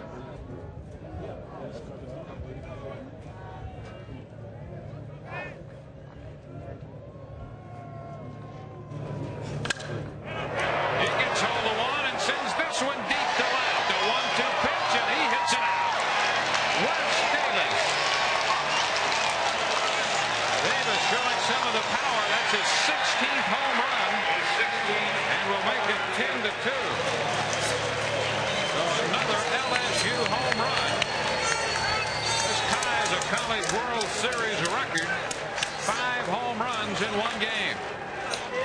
Well, the balls are hitting out there in left field. They're going to have enough out there in those stands to have batting practice with it. It certainly looks like the way LSU has been performing today. The breaking ball down and in. There's some serious leverage in that home run right there. So a leadoff home run by Wes Davis. And it's 10-2.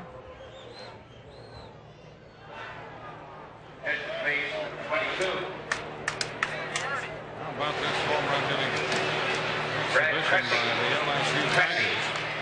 Boy, they are just playing some serious ball. Couple that with the outstanding performance that Coogan has given us so far today. LSU looks great. Now Brad Cressy will pinch hit for Clint Earnhardt. And the first pitch to Cressy is a ball. And this ties the College World Series single game record, 5 home runs. Strike on the corner. You know, Brad Cressy. That may be tied or broken in this tournament.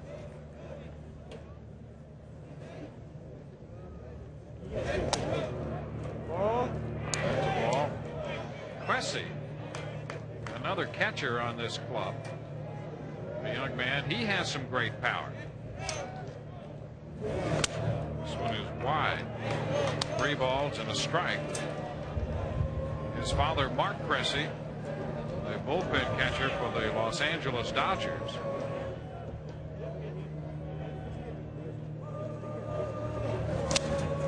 Big cut in the miss. The count goes to 3-2. So he's been around big league clubhouses a lot. He grew up. As a kid, he's had a chance to take some batting practice at Dodger Stadium, and he's impressed some people with his power during that session. Oh, he's out on strike, says Al Davis. That's the first out. Davis calling Cressy out on strikes.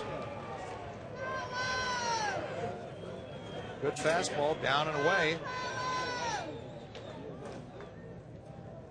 And it's easy to get scared out of the strike zone after giving up a home run on that breaking ball like Hogan did on the last hitter. Doing a good job after being behind in the count, coming back and getting the strikeout. Skip Bertman will go to his bench again. Keith Polazola will bat now for the DH Danny Higgins. And the pitch is down, ball 1. Let's check in with Larry Conley and let's get his perspective on the SEC power and pitching breakdown. You know, Dwayne, oftentimes when I spend a year watching college baseball, and I do a lot of Southeastern Conference games, I'm always impressed with the bats. But the one thing I've been most impressed with out here, and Joe, maybe you can chime in on this, we had a great pitching performance last night by Heath Henderson and also Eric DuBose.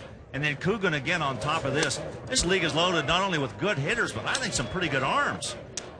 We're going to get a chance to see Auburn and Rice. Auburn has some of the best pitching depth in the SEC. You're exactly right, Larry. I think that was something that is easily overshadowed, especially with LSU, because you keep thinking about their power and how well they've done offensively. But Patrick Hogan has been as good as we've seen. And, you know, even in the Stanford win over Auburn 8-3, Hebson pitched well. He made 125 pitches and was charged with 7 of those runs, but interestingly enough was still impressive in that out. Still a ball, 2 strikes. That's all right. Play.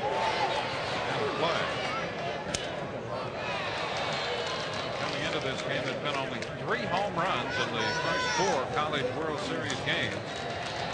LSU has hit 5 today. Oh! 2 balls, 2 strikes. And Brandon Larson has 2 of those. They give him 40 for the year, leaving him just 1 behind Lance Berkman. Little number gets by the man. Schrager buried to pick up and makes a fine play.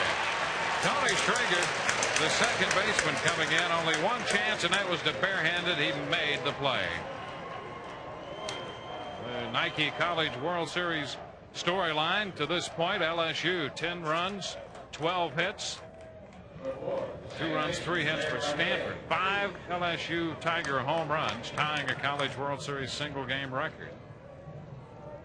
And Larson with 3 home runs in the series, 2 in this game. Here's Blair Barbier, the second baseman, and the pitch to him is too low for a ball. 2 outs, bases empty. A run home on the home run by Wes Davis. Number foul off his foot. The count of Barbier is 1-1. Barbier, a freshman out of Harvey, Louisiana.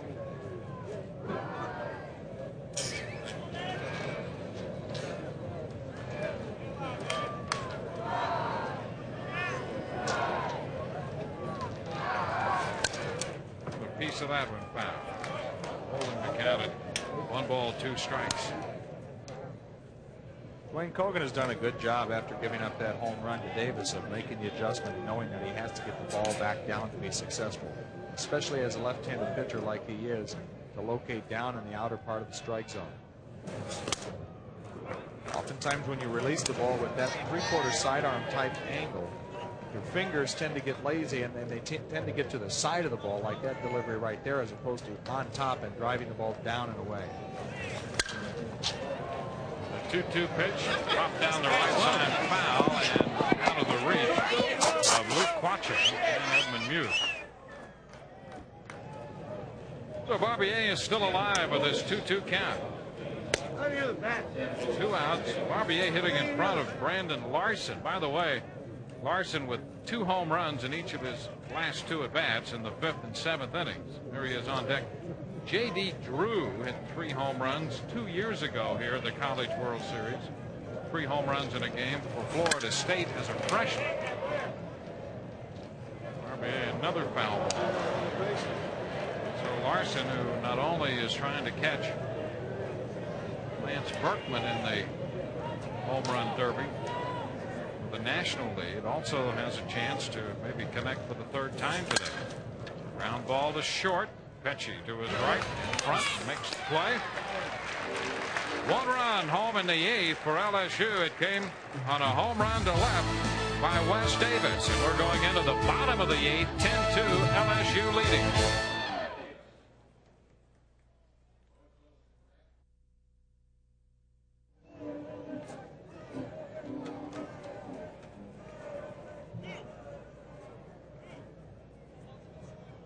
LSU has built a commanding 10-2 lead as we go into the bottom of the 8th inning. Patrick Coogan will go back to the mound for LSU. Looking at the bottom part of the Stanford lineup.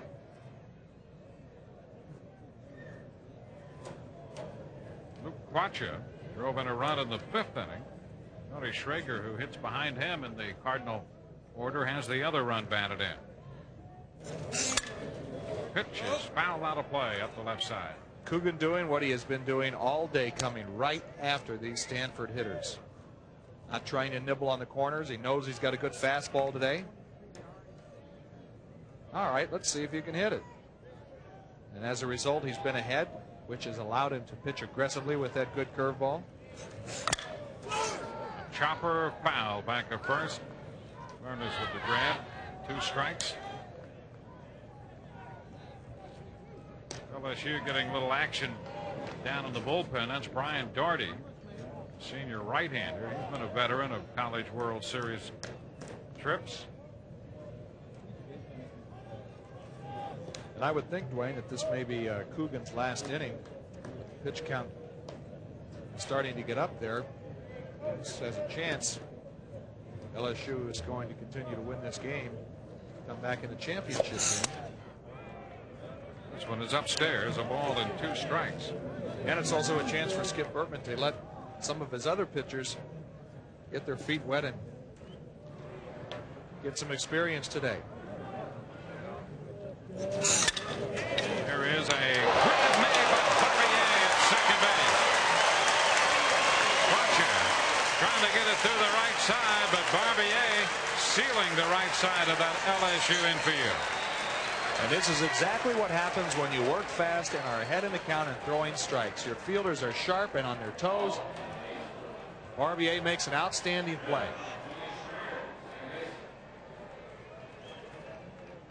A sparkling defensive play, and here's Tony Schrager, the Stanford second baseman, who made a good play in the top of this inning on a little ground ball. He had the bare hand. A ball, no strikes.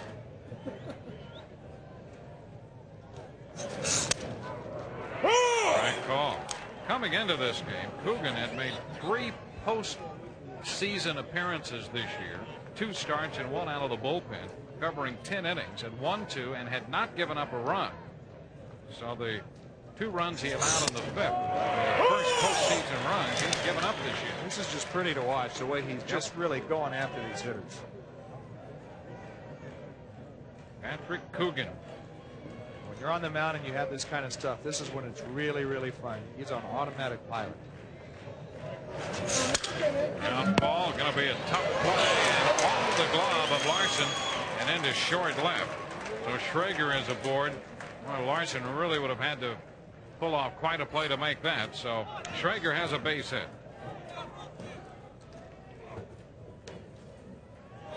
Schrager staying in there and battling on that great Coogan curveball and was able to get it in between third and short. As we said earlier, this infield is fast.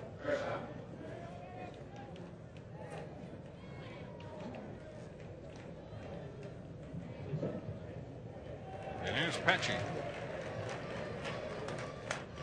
Pesci stopped by Brad Cressy, who's doing the catching after pinch hitting in the top half of the 8th inning.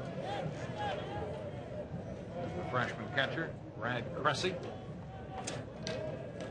You said, Dwayne, his father, Mark Cressy, bullpen catcher, longtime bullpen catcher and coach for the Los Angeles Dodgers. I'm sure he has plenty of advice and looks to be a good receiver.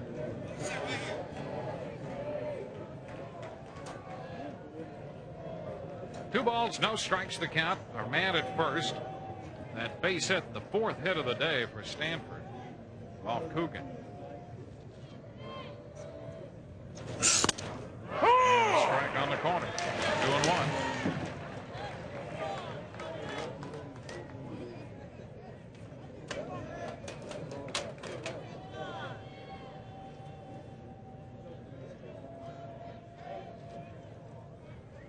Two balls, 1 strike, 1 on, 1 out. And a pop fly back of third toward the line. That's going to fall in for a base hit, a fair ball.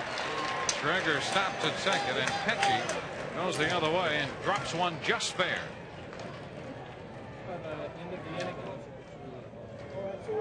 So 2 hits with 1 out in the 8th.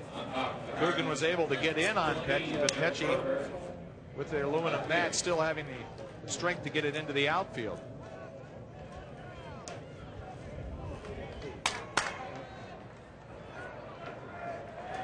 Skip Bertman, Play right here, Eddie. Let's go. Get it out, Eddie. Just get one, head Eddie. coach of LSU, coached the Olympic team last year. This one's outside, ball 1. Bertman keeping an eye on Coogan. With this big lead, he has to think about down the line now, the way this tournament sets up. should this lead stand up, LSU would be in pretty good position. Frank Call. Yeah, Dwayne, I think he's pretty happy with how it's going to set up with his pitching, because in that winner's bracket and getting the 2 days off, it gets him a chance to, if you have 2 or 3 really hot pitchers, it really gives you a great advantage, and LSU certainly has that, as well as a very formidable lineup. Strike on the edge. The count is 1-2. He's still pitching the same way back when the game was close early, still throwing a lot of breaking balls, and been successful for him.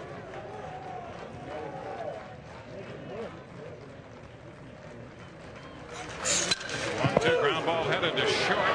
Larson bobbles it, can't find the handle, and everybody's going to be safe. Larson had the ground ball. Maybe thinking about getting 2 to end it. He'll be charged with an error. This will go down as an error, but it was a very difficult play for Larson. This ball, oftentimes on the third hop with his very fast infield, the ball just skipped up and it bounced right off his chest, doing a good job to keep it in front of him, not allowing a run to score. Watch this hop. I mean, that's going to go down as an error, but that's a tough chance. You know, as Skip Bertman goes to the mound now, he has that bullpen busy, and Coogan working here in the 8th inning. When Larson came to LSU, of course, his concern, I think he knew he could hit.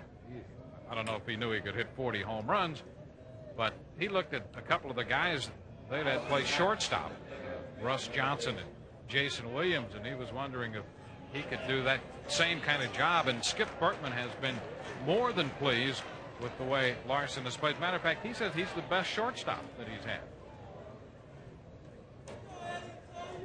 Bertman will go back to the mound. Auburn arriving, getting off the bus, so the Auburn Tigers are here. They'll take on the Rice Owls tonight, ESPN2 at 8 Eastern time.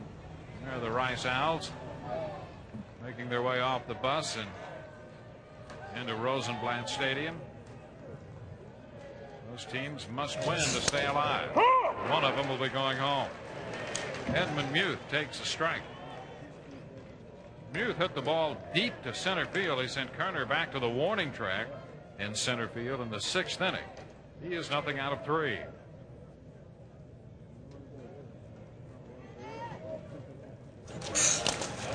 Nice stop by Cressy. 1 ball, 1 strike. With this big lead, Coogan's still throwing a lot of breaking balls, and normally when you get a bigger lead, and he's got a great fastball, you'd think he'd be throwing more fastballs.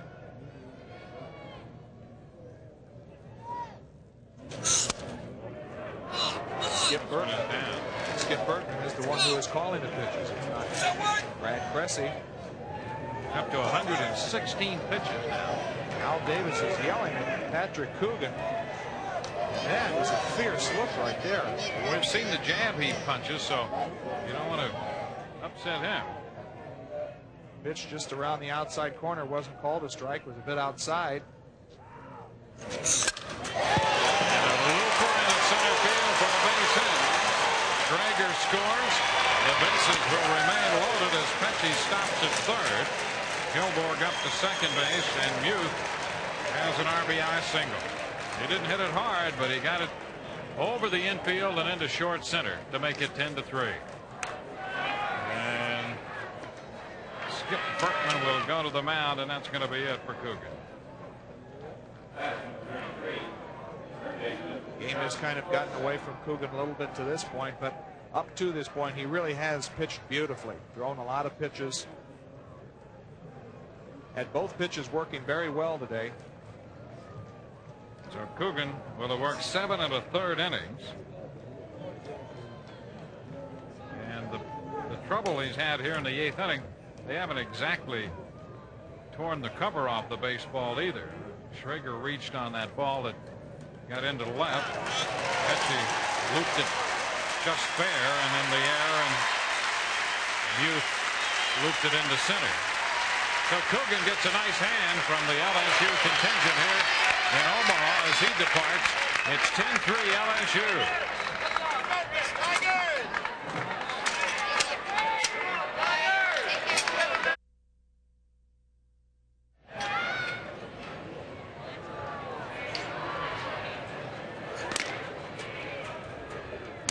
Patrick Coogan departs after working 7 1/3 innings, leading in this game 10-3. He had allowed 6 hits and so far 3 runs. He's responsible for the base runners as he leaves with the bases loaded. 114 pitches. He struck out 6 in the game and walked only 1. He can feel like he did his job. It's a great feeling after you get out of a game knowing that you've done what you should do. He had both pitches working, very aggressively attacking the Stanford hitters. And Brian Darty has been with this LSU team through a couple of national titles in '93 and '96. A senior out of Baton Rouge. He inherits a 1-out bases loaded situation for Josh Hokasang. Close ball 1. Hokasang hitless today. So we get into that Stanford 3 and 4 slots now. They have not been very productive at all through their first 2 appearances in the College World Series. On deck man is their big home run man, John Schaefer, the catcher.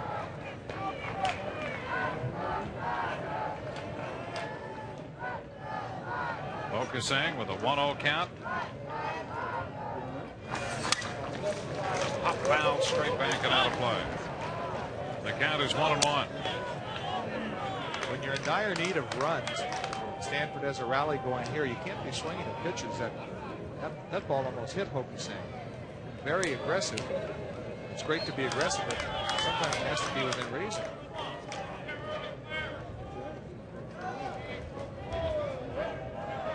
Hokasang facing Darty.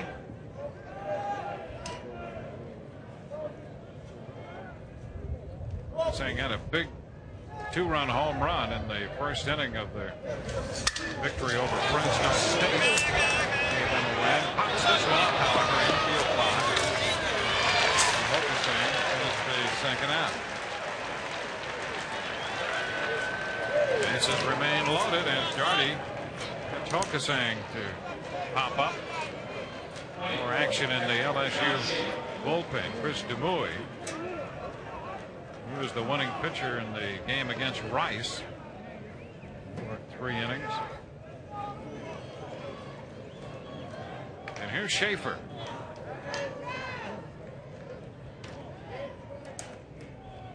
Schaefer, nothing out of 3. A couple strikeouts. Facing Darty for the first time, and he goes after this pitch upstairs. If not in this game, but certainly the next game, Schaefer is going to have a little bit better discipline. Twice, actually more than once, he's offered at that high pitch out of the strike zone, and as a result, get a little anxious. And they have to have offensive production from both Hokasang and Schaefer, and so far in these 2 games, it hasn't been the case. 1 strike to count.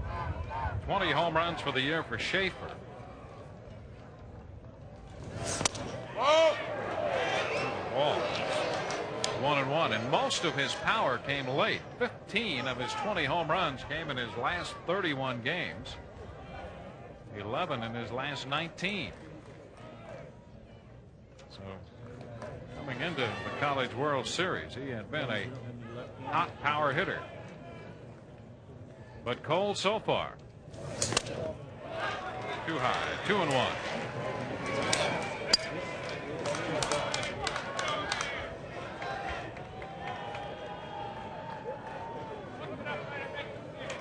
Stanford has picked up a run to make it 10-3.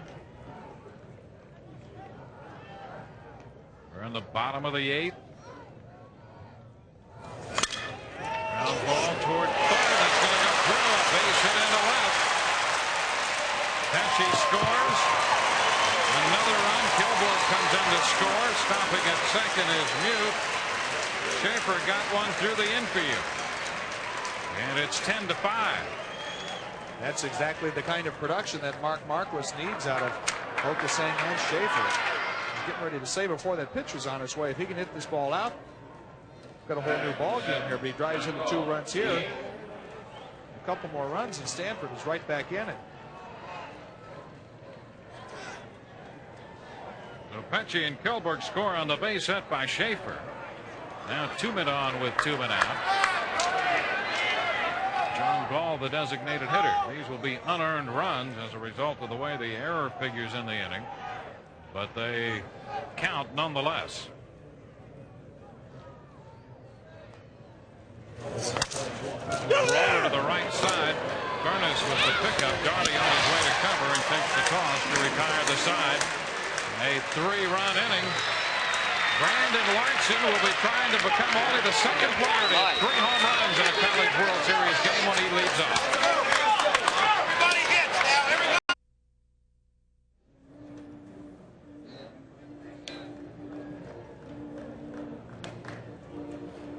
10-5 LSU leading Stanford. The Cardinal bringing on a new pitcher. Peterson for 5, Kogan for 3.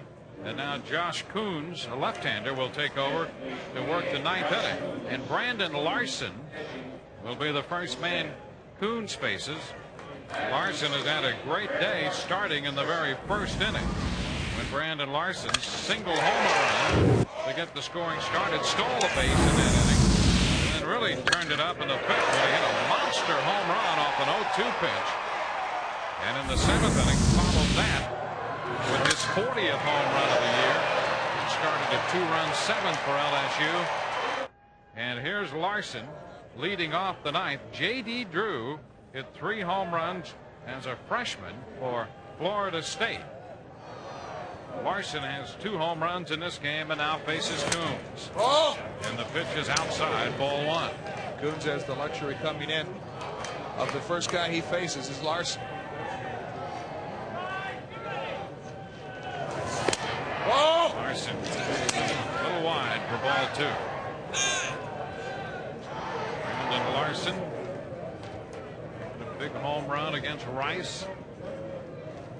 LSU came from behind for the 30th time this year to win that game, 5-4, and post their 54th win.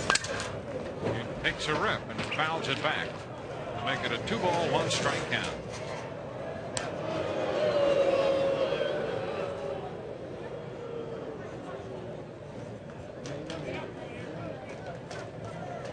Coons to the plate, 2-1, upstairs.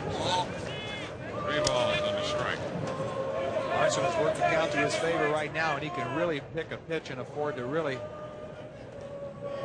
look for something he can drive. 3-1, and he aired it out a little bit. He expanded that strike zone, but he is anxious. Yeah, I don't blame him. He wants another chance to hit. He doesn't want to walk. But what he's done today, I don't blame him. The 3-2. He bounds it back. He is a good-looking young hitter. Even on the balls that he swings through or fouls back, he's got great balance up at the plate, and that has a lot to do with his power. 3-2 again. And another foul ball. Larson played his high school ball in San Antonio. A couple years at Blinn Junior College in Texas. And now at LSU. 3-2. And he's out on strikes. So Larson out for the second time today as Coons strikes him out.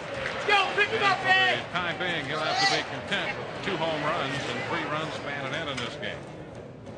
Yeah, not wanting to walk, he goes and expands the strike zone just a little bit. Denny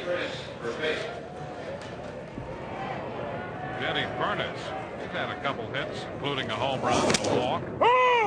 Coons picks up the corner, throws him a strike.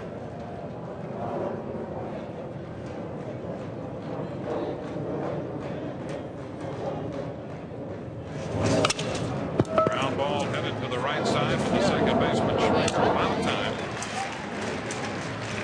It's 2 gone. Sports Center will be coming up next. Bill Pito will host. We'll get a preview of the NBA Finals, highlights from the French Open, and an update on the Memorial 3rd round results. By the way, the final round coverage will be on ESPN at noon tomorrow. Actually 1 o'clock Eastern now. They've changed that time, and it'll be a 1 Eastern time start for ESPN's coverage of the Memorial. There's pitch to Kerner in there for a strike. Well, the countdown is on for LSU. They certainly like what position they're in now. Well, back onto the screen. Nothing in 2. You don't know how this thing is going to figure as it gets into the next few days here, but LSU's in great shape, and you wonder coming out of the other bracket, wouldn't it be something to have a rematch of Miami and LSU? Upstairs, the ball 2 strikes. There's a lot of guys there at Miami, I'm sure, that would really love for it to come down that way.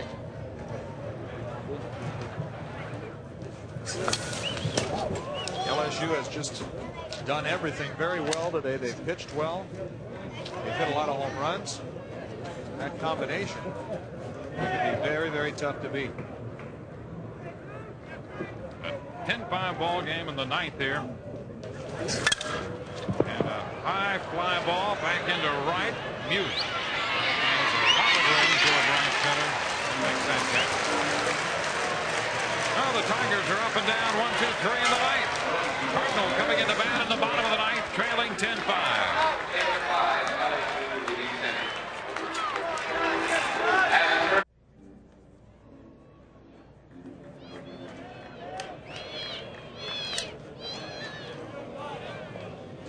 Been a beautiful afternoon in Omaha, Nebraska at Rosenblatt Stadium for the fans to enjoy this one. LSU and Stanford. Cardinal coming into bat in the bottom of the 9th, trailing 10-5. Patrick Coogan for 7 1/3. Brian Doherty came on. Credit for 2/3 of an inning in the 8th. And Jody Garrett opens the 9th for Stanford. Pitch is in there for a strike. Garrett doubled and scored in the 5th. Stanford scored 2 in the 5th and 3 in the 8th. Hot line left center. Davis is there to carry out the LSU left fielder for the first out of the 9th. And the winner of today's game will have 2 days off and could advance directly into the championship game with a win on Wednesday or Friday if necessary. It depends on the way the brackets break out. The loser will return to action Tuesday against the winner of the approaching Rice-Auburn game. Quacha hit the ball hard as last time on a line, and Barbier made a fine play at second base. Pops this one foul down the right side. It's going to be out of play. Strike 1. If LSU continues and wins this game, they would of course move out of the second round with a win and not have to play until Wednesday. Stanford will go into the elimination round, and they would have to play again the winner of the Auburn-Rice contest. That game coming up tonight on ESPN2. I think the way that Mark Marcus thought he was going to get a much better performance than he did out of Kyle Peterson today puts them into the losers bracket. And you know, Stanford, they good fundamental team, but LSU was flat out just beating up on them today. Tap by the mound could be a tough play as Larson comes up with it. And Quacha, who does not have good speed, and that enabled Larson to complete the putout.